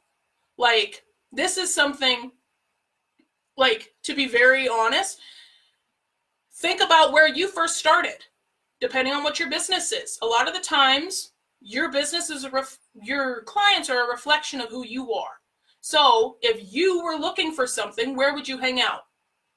Right? A lot of the times, if you're working on Etsy and you're trying to find people to buy things, your clients are not going to be chilling in Etsy promotion groups. They don't care about those. Like, they don't care about those. Where are they going to be? They're going to be on Pinterest, scrolling through stuff. They're going to be looking for recipes, or they're going to be looking for cute DIYs. And what are they going to see when that happens? A picture of your stuff. Okay, you're meeting them where they're at. For client reading, if someone wants to get a card reading, where do you think they hang out? Metaphysical shops, bookstores. They might hang out at a cafe on a Sunday instead of going to church. They might be at a New Life church or a New Age church. So go to those places. Ask them, hey, can I do a workshop? Or, hey, I'd like to do some readings here. Is there anybody, like, can I leave you some cards? Boom, you're finding your audience, right? So think about where you would hang out if you were looking for something. Does that make sense? Let me know if that makes sense, Ren. Dee says, interviews are awesome. It's so funny when a deck's distinct character comes out, like working with people. I love it. Yeah, for sure. And every single one of my decks, it's just like a person. I'm just going to work with it. And I treat my business like it's a person too. That means I don't overwork and overextend myself to be with my business, right? I treat it like it's my husband. I'm not going to go out of my way. It can live while I'm chilling in the background, right? He's man enough to do his own stuff. Same thing with my business. It's going to chill there until I'm ready to come back. And I will nurture our relationship, but I will not overwork myself. See it like that. Let's see. Anna says, I've done interviews with all my decks, both Tarot and Oracle, and it took some months. It was great fun to find out what deck was for useful areas. Yeah, it definitely is. And it tells you, it saves you so much work later on.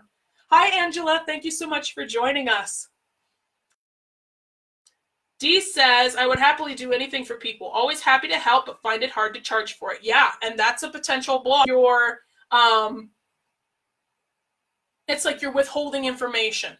But there's a way that I like to work it. That way I always am giving value. I'm always being honest. And I'm answering the question.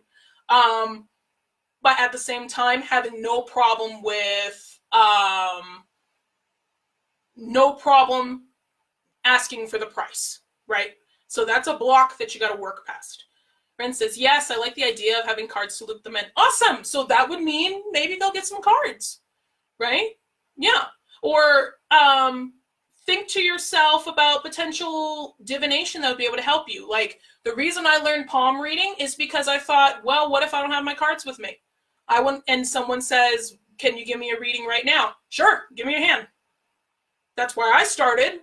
That's where I learned palm reading, and it turned out to be one of my soul divination systems. I love reading palms, right? So think about it in that kind of way.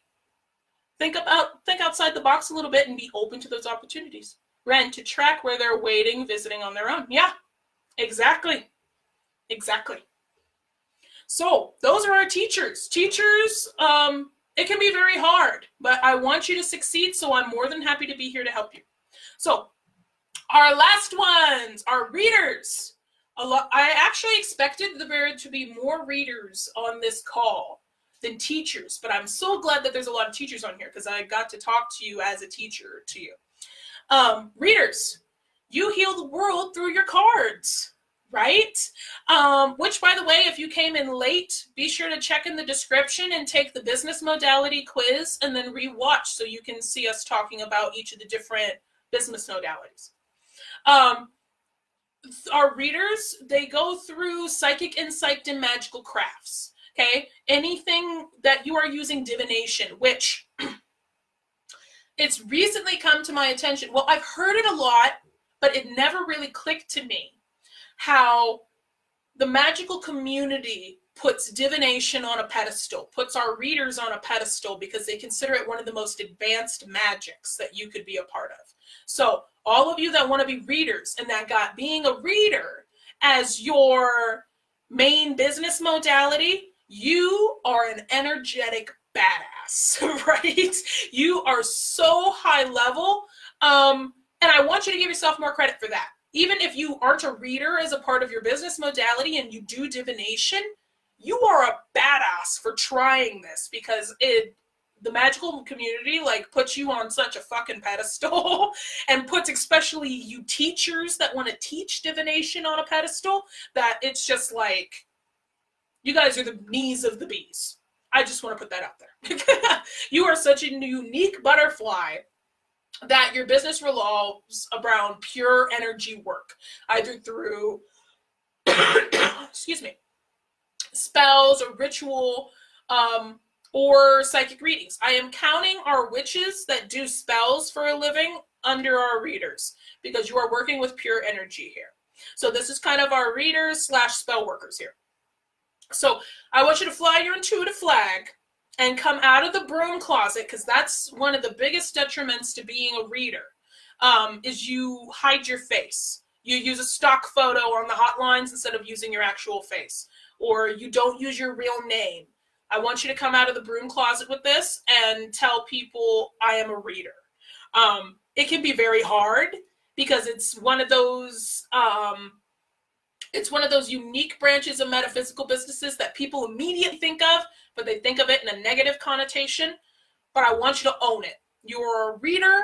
You are fabulous at what you do. You are doing something so very hard that you are putting yourself out there on such a new level, and you are allowing your energy to be used to help other people in their lives. And you are giving guidance, almost like a counselor. So you are fabulous.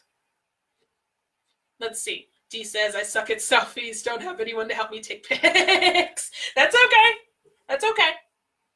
So I want you to embrace your true calling by reaching out with creating reading offers and heading to a local shop to do live sessions.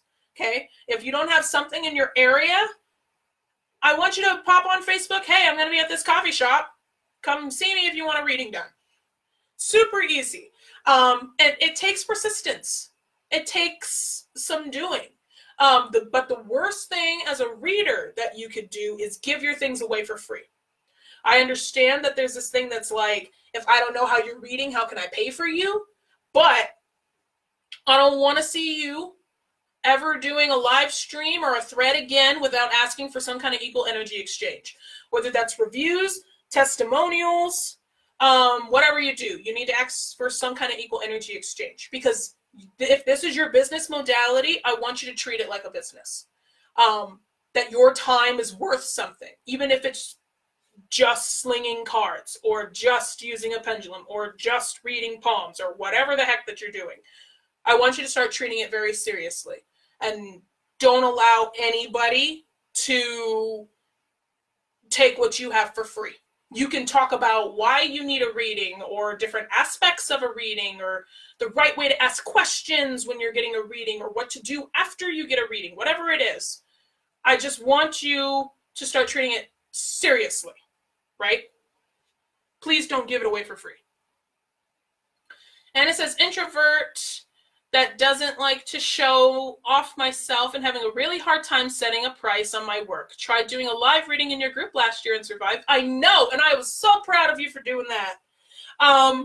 The biggest thing is just getting practice with energy exchange.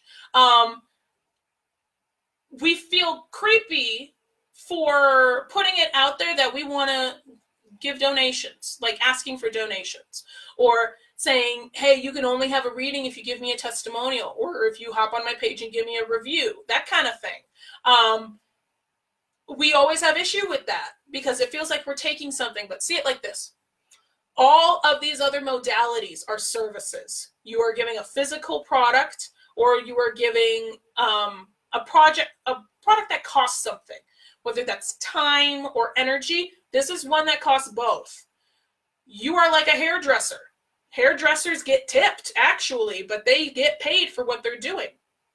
Even dog walkers get paid, and all you're doing is walking with dogs on a leash, right? A reader, you are spending time. It has taken education and study to sit down with your cards, whether you are doing it purely intuitively or whether you're doing it actually memorize keywords. It has taken you time to build the confidence to do this, right? It's like you're going on a mission and you're figuring this out. You have studied for such a long time. I want you to treat yourself right. So whether that means in the beginning it's hard to charge for something, say, hey, I need you to give me a donation first. I'm not putting a set limit on donations, but you need to give me a donation first. Done. Boom. Okay? And if you don't get them back, right? If, let's say you do something for someone and they don't give you a donation, or they don't give you a testimonial or a review, put them on your blacklist. Even if they're friends or family, you do not do stuff for them again, right? And I know I'm telling you what to do here, and you're going to be a person, you're going to bodily autonomy, you're going to do what you want to do, but I want you to create that boundary for yourself, right? If people don't respect your wishes and you don't give them, if you allow them to not respect that boundary and again and again and again, that's when we have a problem with readers wanting to start businesses and it not happening. And the fact that you already want to have a business, all of you makers, teachers, healers, and readers, all of you, the fact that you want to have a business or you have a business, you are in 10% of the population that's crazy enough to do it. That means 90% of people that wanted to have a business, they failed because they didn't want to put in the time, or they realized that it was too hard, or something came up and they decided that it wasn't as important to them, right? So you're already a beast for wanting to be in this. But if you have a business, I'd like you to start treating it like you have a business and put that boundary up and stick to it. And sometimes that means taking a look at how you treat other people with their businesses. Do you tell other people often that they're too expensive? Or, maybe another time, I don't really value this right now. You're going to get that reflection back. So my readers, I'm mainly dogging on my readers for this because it's very easy to not do this. But I want you to really be clear in your boundaries with this. right? Let's see. Tracy says, whom I've always pushed away from reading cards, etc. To be honest, I have the ability to read cards, runes, tea leaves, but I don't talk about it, but I have seen it as negative because so many charlatans, etc. I saw it as too honky and so have denied it for so long. Dee helped me come out with the cards by seeing such a loving friend and business running buddy. I'm glad. And you know what? That's a valid fear, that if you start doing it and you don't have proof, like other businesses, that you're a charlatan. And the biggest thing I can say about that is think about it like being psychic. You know you're psychic. In fact, there's tests for ESP. If you read the ESP Enigma, you can read that book. It's a study on it. All the studies that have been done on psychic abilities, the ones who pass more of those psychic tests are the ones who actually believe that they're psychic. Are they accurate all the time? No. Just like not all the time is a haircut going to be on point. Not all the time is your food going to come out on time at McDonald's. Not all the time is your sandwich going to be good at Subway. Not all the time are the clothes you buy going to be on point with their stitching, and it might piss you off because they didn't finish their stitching. Me. But you are still a reader, and you are still valid, and you still have a business, even if you made a mistake. So even if 6 out of 10 times you are correct, that's still 6 out of 10 times that you're correct, right?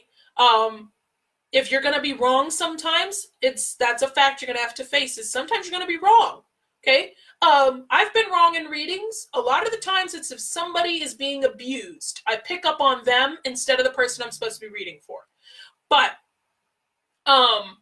it's something you just have to admit. And just be like, you know what, I'm sorry. I appreciate you working with me, but I'm happy to give you another reading since I didn't pick up on you. Or since the energy wasn't completely there. But I appreciate your time with me, you know? Like, you can't always please everybody. That's the biggest thing that being a reader brings to light, is not all the time you're going to please every person. And sometimes you're going to get some really funky people. And that's okay. But not every reading experience is going to be shit, okay? Adrian says, I've tried exchanging testimonials for reviews, but don't end up getting them back most often. Yep, and that's a boundary. They go on a list. You can't get a reading from me anymore. And I know it's hard. It makes you feel stuck up. It makes you feel like crap. It makes you feel hoity-toity for saying, I'm not doing this for you. But that's a boundary. That's equal energy exchange. I just spent my energy and my time to do something for you, and you need to give it back. It's not a fucking gift. If it is a gift, that's different. But if you are doing something for testimonials or something, you need to uphold it. You have to. And if they don't do it, that's when it bites them.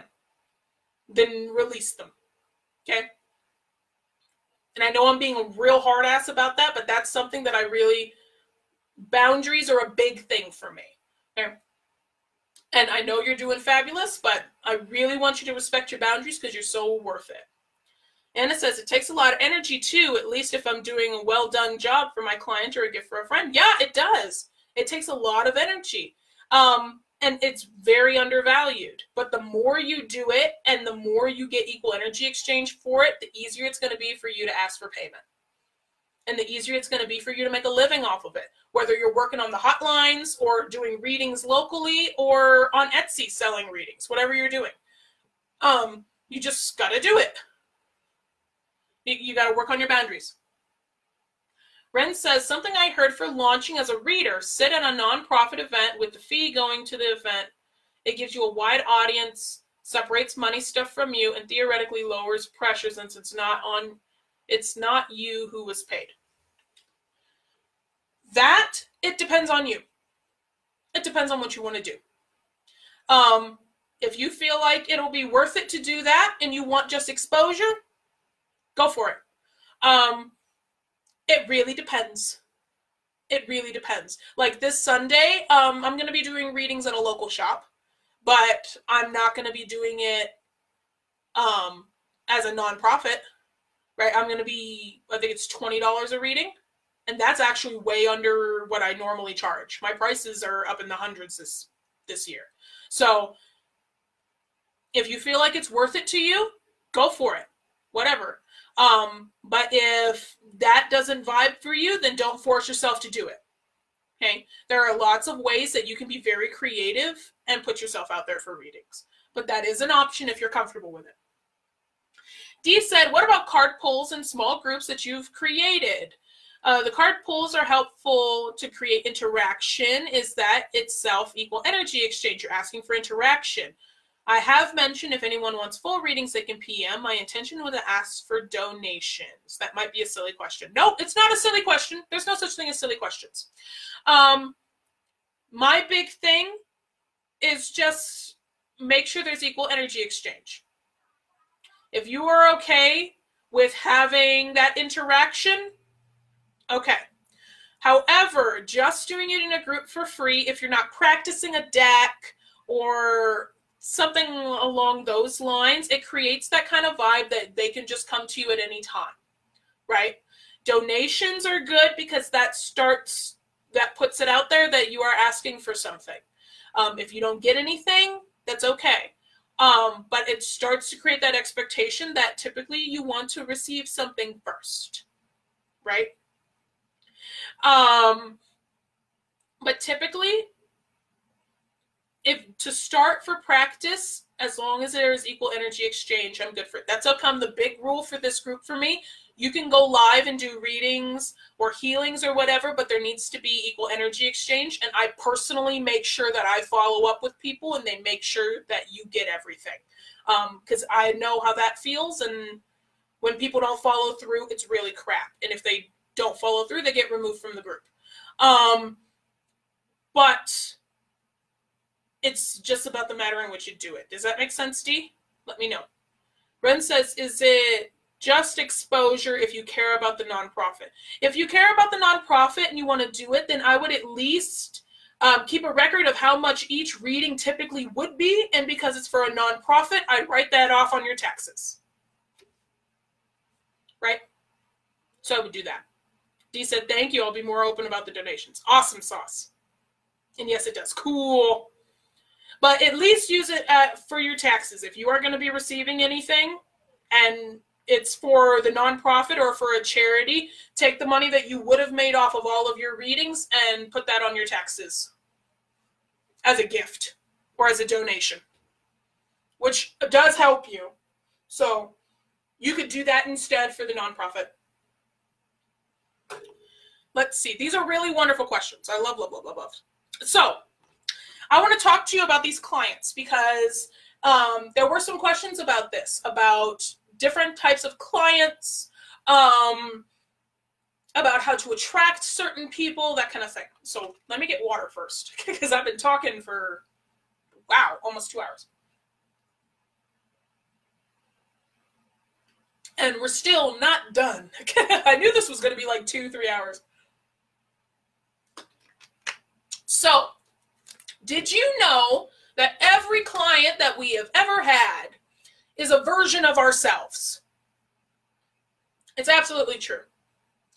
Do you have any psychic business text courses? I do not. However, Christina Quick for the Make Tarot Your Business Masterclass, she teaches texts. I highly recommend that course because I am a part of it.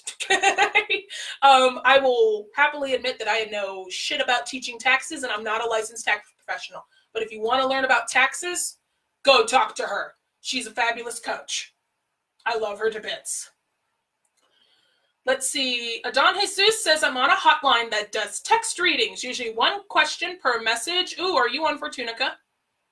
Let's see. I got 2 new decks and created an offer where I would do 3 blessing readings using 3 decks, 2 new. It was fair energy exchange because I got the practice and actually made $200 I wouldn't have. That's a wonderful idea. The hotlines are a perfect place to practice new decks. Or even if you want to practice a new deck for $1 a reading in a group, go for it. That's a perfect place to practice it. I know I do the hotlines whenever I need the money. And then I also have the monthly Moon Sister Activation Circle with Susie, We do a different type of reading every month because me and Susie are versatile and we want to be able to exercise all of our stuff. So that's definitely an option. And I believe the monthly circle, we still have it at $47.77 a month. And you do a ritual and we give you activations and goddess walks and stuff. So it's all about staying consistent for us, right? Let's see, Ren says, ooh, tax write-off. Never thought about that. Full product treatment. Uh-huh. They're getting readings. At least do that. Don Jesus says, no, I left them. Sweatshop. Much better place now. And there's also chat. Awesome. I'm glad that you did leave. Because it's really, I know I did Fortunica, and that's like 40 cents a message that you get. It's not very good equal energy exchange, and it shows as a result of the way that the clients talk to you. They'll spam you. It's ridiculous. So I totally get that. But for your clients, the kind of people that you do want to attract, we attract 3 different clients throughout our business that are ideal for our process. And I want to talk to you about this. Once you identify these 3 types of people, you will guarantee that you will sell out every single offer that you make as long as you match it to these people. Okay? So you got 3 of them. Okay? We got our maidens or our gentlemen if you want to do the male counterparts.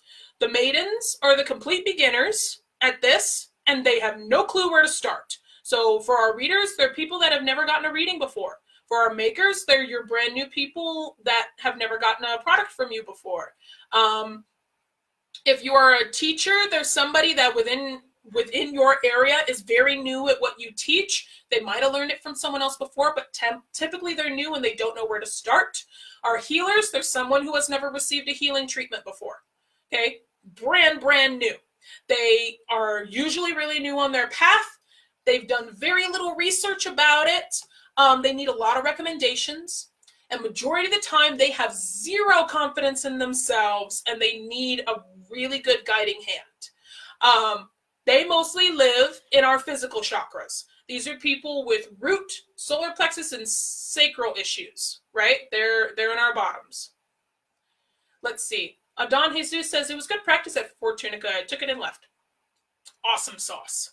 Yeah, so we have our maidens or our gentlemen, depending on which one you want to use. Okay, they're brand new. So all of your introductory stuff, all your low-level stuff, all your low-price stuff is going to take care of them, okay? Then we have our mothers or fathers, if you want to use the male counterpart.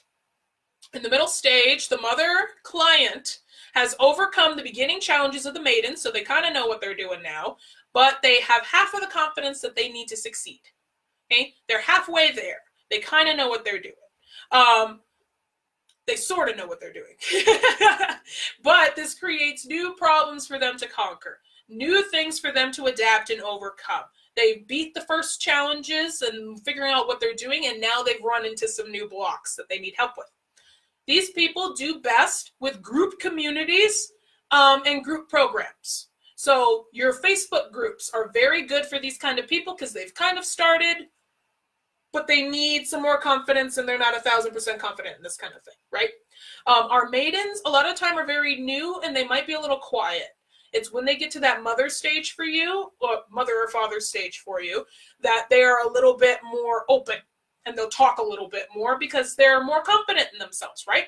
So we've got our 2, right? And you can actually kind of see for the Crone Academy how they match up too, right? And then when we get to the top, we have our crones or our sages to do the male counterpart. They have that confident swagger. They know what the hell they're talking about. Usually they have 80% to 100% confidence, but they need some refining in order to make them feel like masters. I want you to understand that this level, these hierarchies, are all, can happen at any point, okay? Our maidenhood can happen at any time. A crone can turn into a maiden if they're introduced to a completely new subject, right? Our crone can go down to mother if they kind of understand, but they're not 100% confident. Our maiden can jump to crone if they are one of those epic researchers that like blazes through content very quickly, right? But our crones or sages, they typically like to work one-on-one the most. They like working with you on an individual level because they work so fast through group programs. They've done it already. They want that individual attention. And they tend to blaze through group programs, like I said. They need to find that balance between the masculine and feminine, because the thing about the crone stage, that can happen at any point when you are feeling confident in who you are and you don't feel the need to change, right? That's the biggest thing about the crone or the sage. They don't give a fuck about anybody's problems anymore, right? The mother, they create. They're all about that creation mode. They'll try new things. They'll share their spells. They'll show books. They'll do all kinds of stuff. And then our maidens or our gentlemen, they're a little bit lower, right?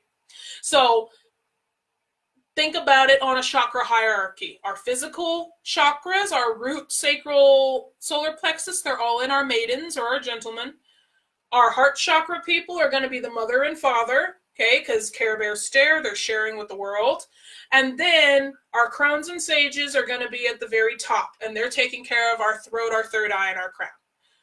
We go on the Kundalini route. We start at the bottom and go to enlightenment. We're not starting at the top and working our way down for manifestation, right? Does that make sense? Let me know. All my little hand gestures that I see being caught up on the screen. Let me know if that makes sense, because I really want you to understand that hierarchy. Every single version of you within your business has been at one of these stages, and all of your programs need to match this. So for example, let's take this with my business. My maidens, literally called my maidens, they all go within my maiden program. They're learning divination. They're learning their spiritual practices. They're learning how to get started in their psychic abilities. My mothers, they're in my intuitive mothers program. That's now open for enrollment. They're starting in my mothers, right? They're starting their business. They're confident in the divination, but they don't know a lot about running a business. So they're in my business stuff. Then my crones, they're pretty good, but they need some automation. They need to make their teams. They need to make their passive income and get that balance so they feel spiritual within their business still. And they don't lose sight of why they started, right? So that's the hierarchy. Apply this to your business. So for a healer, we have someone with a beginning consultation, maybe a mini healing session for a maiden gentleman level. Our mother, father level for a healer, maybe they have a 1 or 2 hour session. And then our top level for our crones or sages, they would be able to, they would be like on a consistent basis. They would be a regular reoccurring, maybe twice a month Reiki treatment, or they would be in a specialized tapping program to do the EFT tapping, or they might be in an NLP coaching program with you and they do regular healing sessions. Boom, that's our healer. Right? Let's do our makers. We'll take my mother's business again, the tutus. Beginning people, they might buy a hair bow, or they might buy a stuffed animal with a little tutu on it, because she does make those. For our maidens and our gents, we move into our mothers and fathers. They might get a specialized football tutu with socks and a t-shirt and a bow for the Super Bowl. And then our top one would be our little newborn package, where for a year that they get a tutu for every first thing. Boom. That would be our top one. That's an idea for a maker. They would get a bigger package every single time. Teachers, this goes with the kind of programs that you have. So beginning level, maybe a DIY course that they do on their own level for the beginning. The middle would be a group program. Top one would be one-on-one. Boom. That's how you would work it. Our readers, maybe we do a 1 to 3 card spread for like 10 minutes on the hotlines. Then they come find you and they have a 30 to 45 minute reading with you. And then maybe they sign up for a monthly or bi-monthly reading package with you, and you meet with them every 2 weeks and you do a new reading with them. Boom, boom, boom. Okay? That's how you set it up. And each one is going to be a different price. Each one is going to have a shit ton of value, but the value is going to increase every single time because the price is going to get bigger and the package is going to get bigger, and you're going to have more attention to them each time. Okay? Now, not all the time are they going to go that linear. Okay? That's the ideal business, right? That they start at the little and they move up to the top. Sometimes you'll get someone and they'll immediately go into crone. That's okay. You don't have to have them move all the way at the beginning and move all the way to the end. Okay? They might go at the top one and then buy all the rest of your stuff, and you're like, that's awesome. So it depends on each one that you want to do. It depends on each level. But this is ideally how you set it up. And if you create something like this, if you figure out how to put your business in these 3 different levels, you will always take care of everyone that is attracted to you, that is the 3 different versions of yourself, and is presented with their own ideal problems, and you will always sell out your packages. Set it up like this, right? And if you do this along with the other trainings that I've done for you on how to price things and everything, you can go make all your stuff now and start selling it. And you will know exactly how much money you need to make. Very easy. Or if you hop in a program with me, we can figure it out one-on-one. Right? Let's see. Cool. Makes sense?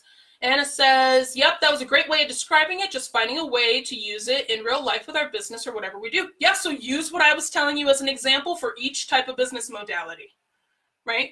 You know how to perceive the information now with your psychic business. You know how to listen to yourself and get the downloads with your psychic abilities.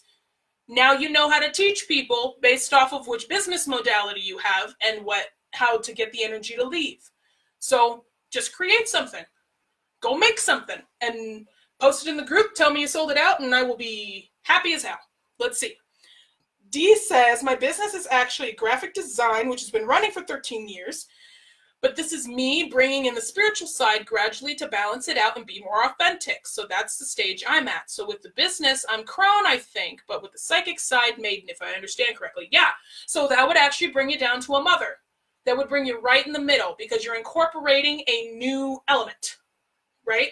So just like Stephanie just asked, if you make cards, if you create decks and you're trying to figure out how to bring in a spiritual side for it, you creating new decks would make you a mother right now because you're back in creation mode.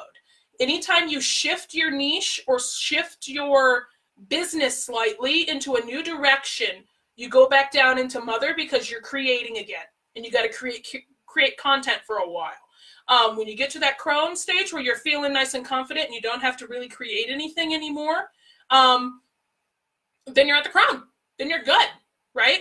But you will always shift down to mother again for some reason. So for example, if eventually when I am all good online and I have all of my programs and they're running on auto and I don't have to worry about anything and my schedule is nice and set like the Taurus in me wants it to be, but I create a physical shop somewhere, I'm going to move down into mother again for a minute. Online, I would be crone, but physical shop, I would be in mother for a moment because you're always learning. You're always improving things, right? So that's an example of shifting, but that's a really wonderful question. Dee says, we'll definitely be creating decks with the design experience. Ah, now the maker makes sense. Aha! Create something. Use your graphic design to create something physical or something printable, right? That's the maker part of myself for the Etsy shop, the bookstore for the Academy, the Crone's Magic Corner bookstore. That's the maker part of myself. It's passive income. Don't have to worry about it, right? And that's a little crone to have passive income that you don't have to do anything with. So that would be an example. I'm glad that you figured that out. It makes me so happy. So, if you learn about 3 different versions of yourself, you at the beginning of your journey, the middle of your journey, and when you feel advanced, if you figure out those 3 things, you will always create content for those 3 different people you're going to run into, and you will always sell it out. If every client is a reflection of who we are, then just by doing some introspection about our personal journey, you're going to find the right way to communicate with each of these people. And the more you do it and the more you practice it, you're just going to flow, right? It's just going to flow like never ending. And you're always going to find that click, okay? And then after a while, when you start doing this for a good minute, usually after like 30, 60 days, you can start identifying people when they come talk to you, and within about 30 seconds, you'll know what level they're at. And you should know. And you always ask them, see, where do you feel like you need to start? And if you feel like it's a little off, you can tweak them a little bit. But you will be able to identify people where they're at. And your business will always flow, okay? And then, of course, you know, when we talk about pricing and all that kind of stuff, of course, we want to fill up our crone first, and then our mother, and then our maiden. We want to do it like that, so then all the other stuff is extra. But that is if you combine this with the mindset time management challenge that we did, and then with the kick the stage fright challenge. If you combine everything together, you will be able to get some flow going. Let's see, Dee says, so many ideas, art, sigils, decks, etc. Thank you. Absolutely. Absolutely. I'm excited. Ren says, I like the 3 levels. How do you recommend establishing new increased prices after informal low prices? Not a business yet, supplementing counselor's work, taking referrals from her. Okay. Wonderful question. This kind of goes with the pricing stuff I've talked about before, but I want you to follow a general rule. Typically, you need to give 4 times the amount of value than what you price something at. So if you price something at $300, you need to give at least $1,200 worth of value in that package, and it'll sell out very quickly, right? That's just an example. True, when you create each of these levels, you don't want to price them too far apart from each other. You don't want to do 200, then 2,000, and then 15,000. You don't want to jump it like that, because that's going to throw some people off. You want to make it a nice steady incline. So like 200 to 500, 1,500 to 5,000, and then 10,000 to 20,000, like for very extreme areas, right? If you were a little bit more advanced at it, that's an example of what you can do. Now, in the beginning, your prices are going to be a little lower, and you need to establish each one individually. Obviously, when you talk to someone, you want them to buy the big one, right? Because then you don't have to worry about it. And that's when payment plans are wonderful, because then that's reoccurring income for a time period. However, in the beginning, it might not look like that big jump. Your big thing might be $300, and then you have a middle for $150, and then an end for like $77.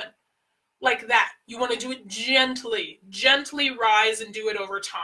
Okay? Every single thing you create should lead into the next nice and linearly. Right? So, do it like that. Everything that you ever see anyone create, especially let's say you have a business person you look up to, and you really admire how their business is, take a look at how they've set up their business. I was just talking to one of my coaches this week about that, about this theory that I have for the 4 times value thing. She's like, yeah, I do that for my business. And I told her, it's like, it looks like exactly what you do. She's like, yeah, now that you put it that way, yeah, that's what I do. And she sells $15,000, $20,000 programs. So that's how you set it up. You give 4 times the value than what you price it. Boom, sold out. You just got to stick with it. Stick with selling it for like 30 to 90 days until it's all filled, and then move on to the next thing, right? Gently, yes. So does that make sense? Let me know if that makes sense. Let's see. Dee says, my baby step is doing energy logos. If I go straight to decks, etc., my old clients will freak out, so I'm breaking them in. Yes. So we would do energy logos. We would have that at a lower one, right? We would have that, it depends on if you get paid by the hour or anything, but we would figure out your hourly rate, the time management challenge, right? The 10-tail curtain challenge. We'd figure out your hourly rate based on how much money that you want to make each month. And then, you would price that on a low end and then move up, up, up, up, up, up. That's such valuable info. Thank you. Absolutely. And I have been testing this theory, okay? If you want some ideas for this, the last program that I did this with, that I followed this method with, I sold it out in a week. It scared the hell out of me. I was like, holy shit, it's sold out. And yeah, it's right there. Right there. It's on my wall. And I'm doing this again. All of my programs follow this method, and now it's actually flowing through.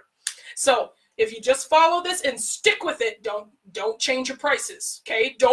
I want to see you increase them first before I see you decrease them, right? Just add more value to it, okay? In the beginning, that's going to mean more time from you. But after a while, that's going to mean more money that you're spending, right? So as your prices go up, it's going to mean when you first start doing this method, more time that's required from you. But when you've created some things like courses or PDFs or ebooks or stuff like that, then you can put those in there and that'll help pad out the value. Looking forward to our chat. Yes! I love talking to people. I'm looking forward to it. Let's see. Let's see. Okay. So that was a lot of information I threw at you. Okay, hang on. Ren says, so gave a woman a reading telling her I charge $50 an hour in half-hour increments. She ended up with an hour and felt really significant positive energy exchange. Now, if she comes back, if she recommends me to a friend, the cost is apparently too low. I don't want to make her feel like she got a bait and switch. Okay, so it's sounding like, Ren, let me know if this is correct. Originally, your pricing was $50 an hour. She paid for a $100 reading.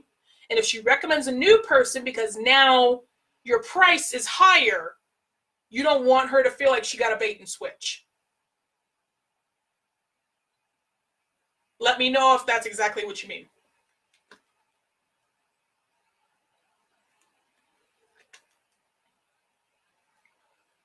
Oh, wait a second.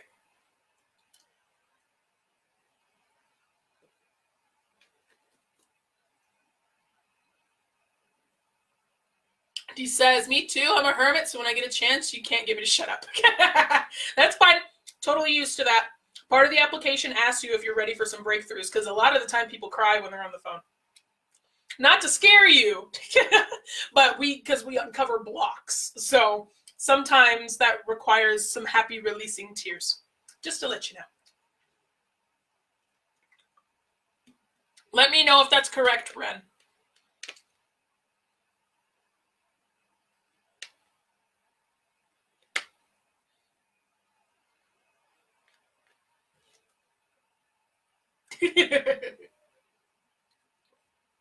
No, it was $50. So your prices have not increased.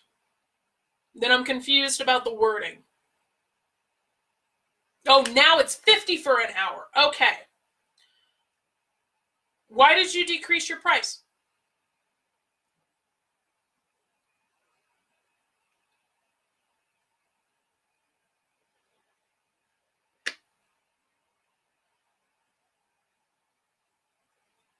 I'm like waiting for the video to catch up because I have it over there. So I'm like watching myself like 30 seconds ago. Let's see. Why'd you decrease your price? It's usually with the new year, we raise prices. We don't decrease them.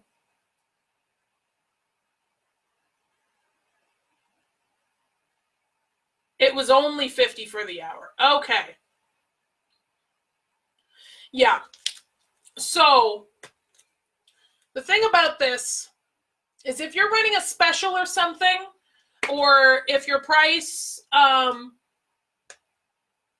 if it's really low to begin with, honestly, I would really recommend you going back through that time management challenge, the 10-tail challenge, and seeing what your prices should be, because that feels really low. It was $50 from the go. Okay, so I'm going to talk to you about this in another thread because I feel like there's miscommunication here and like I'm misunderstanding what you're saying. And I want to get the numbers really straight from you so we can understand it. Yeah, it should be much higher from this conversation, from what we're doing now. I would love to see you charging at least $97 an hour. That's for everybody that charges by the hour. I would love to see you charging that much. For physical product people, it's a little bit different, and we got to take a look at how much your stuff costs and how long it takes you to make it and that kind of thing. So for this, I would love to see you raise it.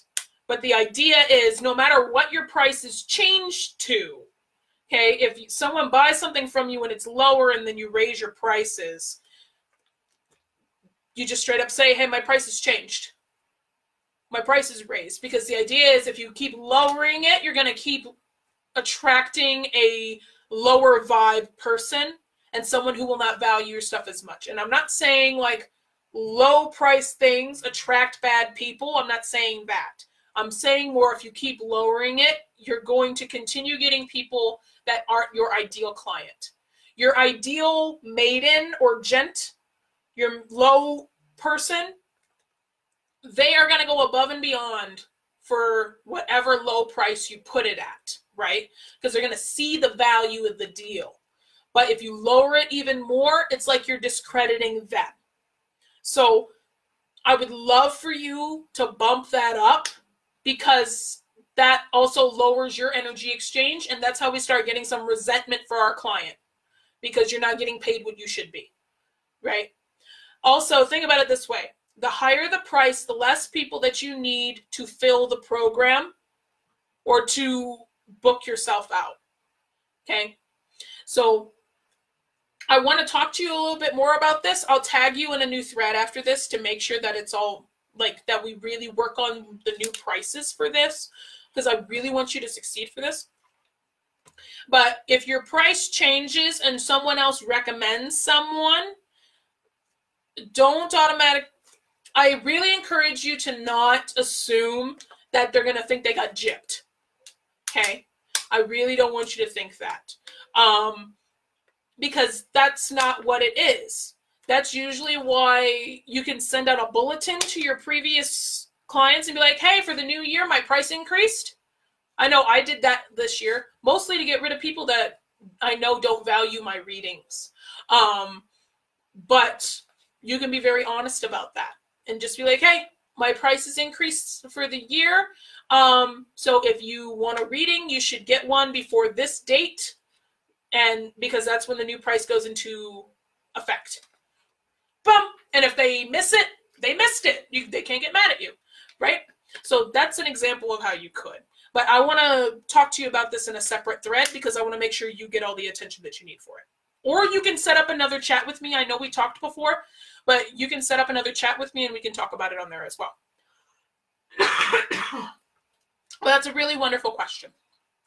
Let's see. Does anybody have any questions? Because we covered a lot today. So just to give a recap, we talked about your psychic ability and what it is, your dominant ability.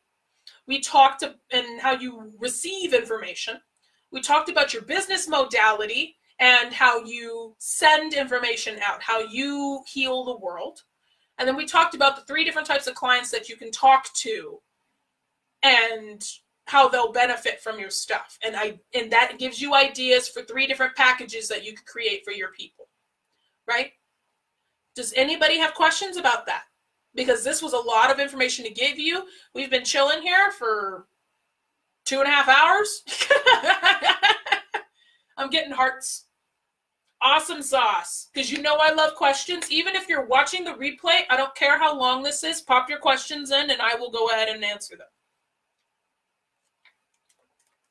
And then seriously, if you would like to figure out how to relate this to your business and figure out if this is a really nice mesh for you, this kind of system, I really encourage you to hop on a call with me. We sit down for about 20-30 minutes and we talk about your goals. As you notice from me talking with Dee, when you said schedule a time, there is an application, and the only reason there's an application is so I know exactly what's going on in your business, where you're struggling, how much you want to work with me, because I need to be able to know your limitations.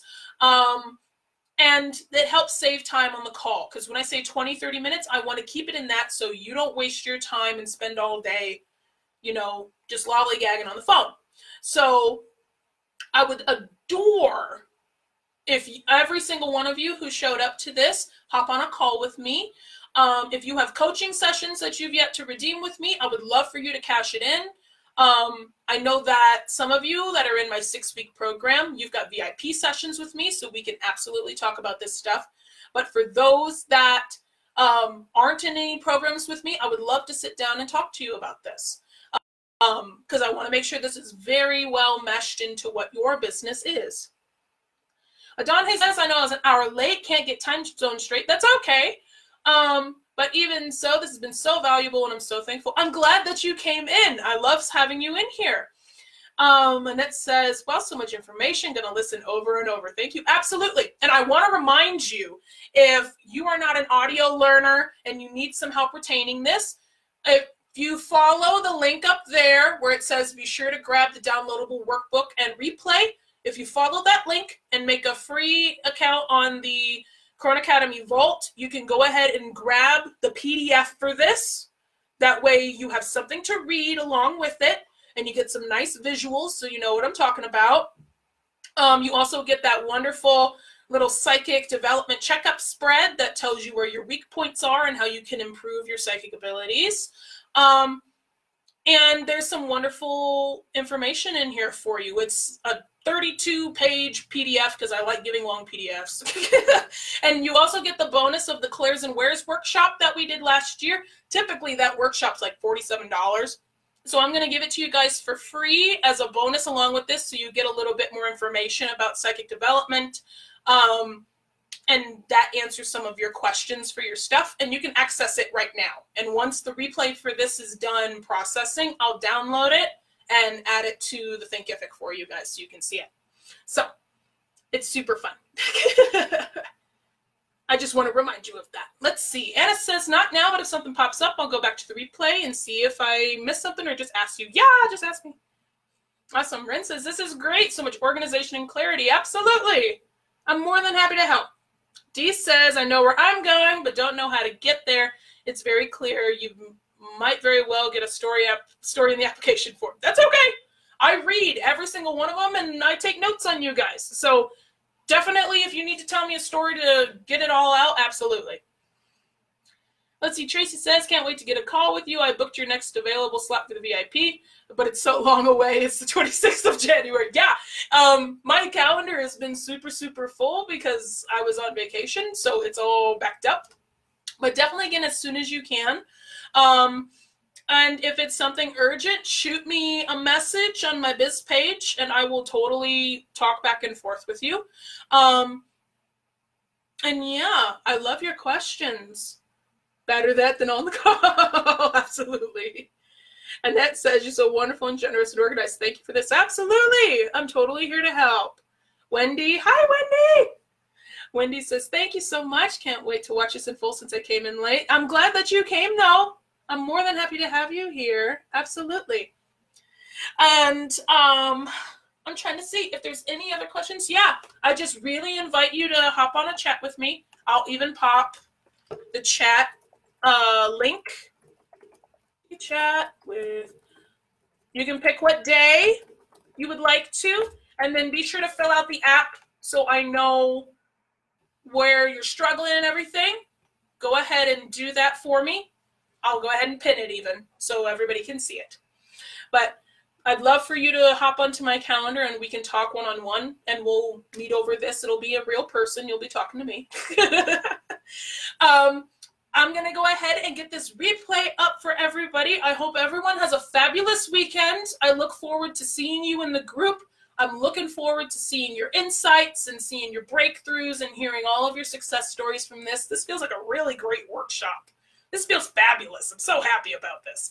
And everybody have a fabulous weekend. I'll see you in the group. Bye.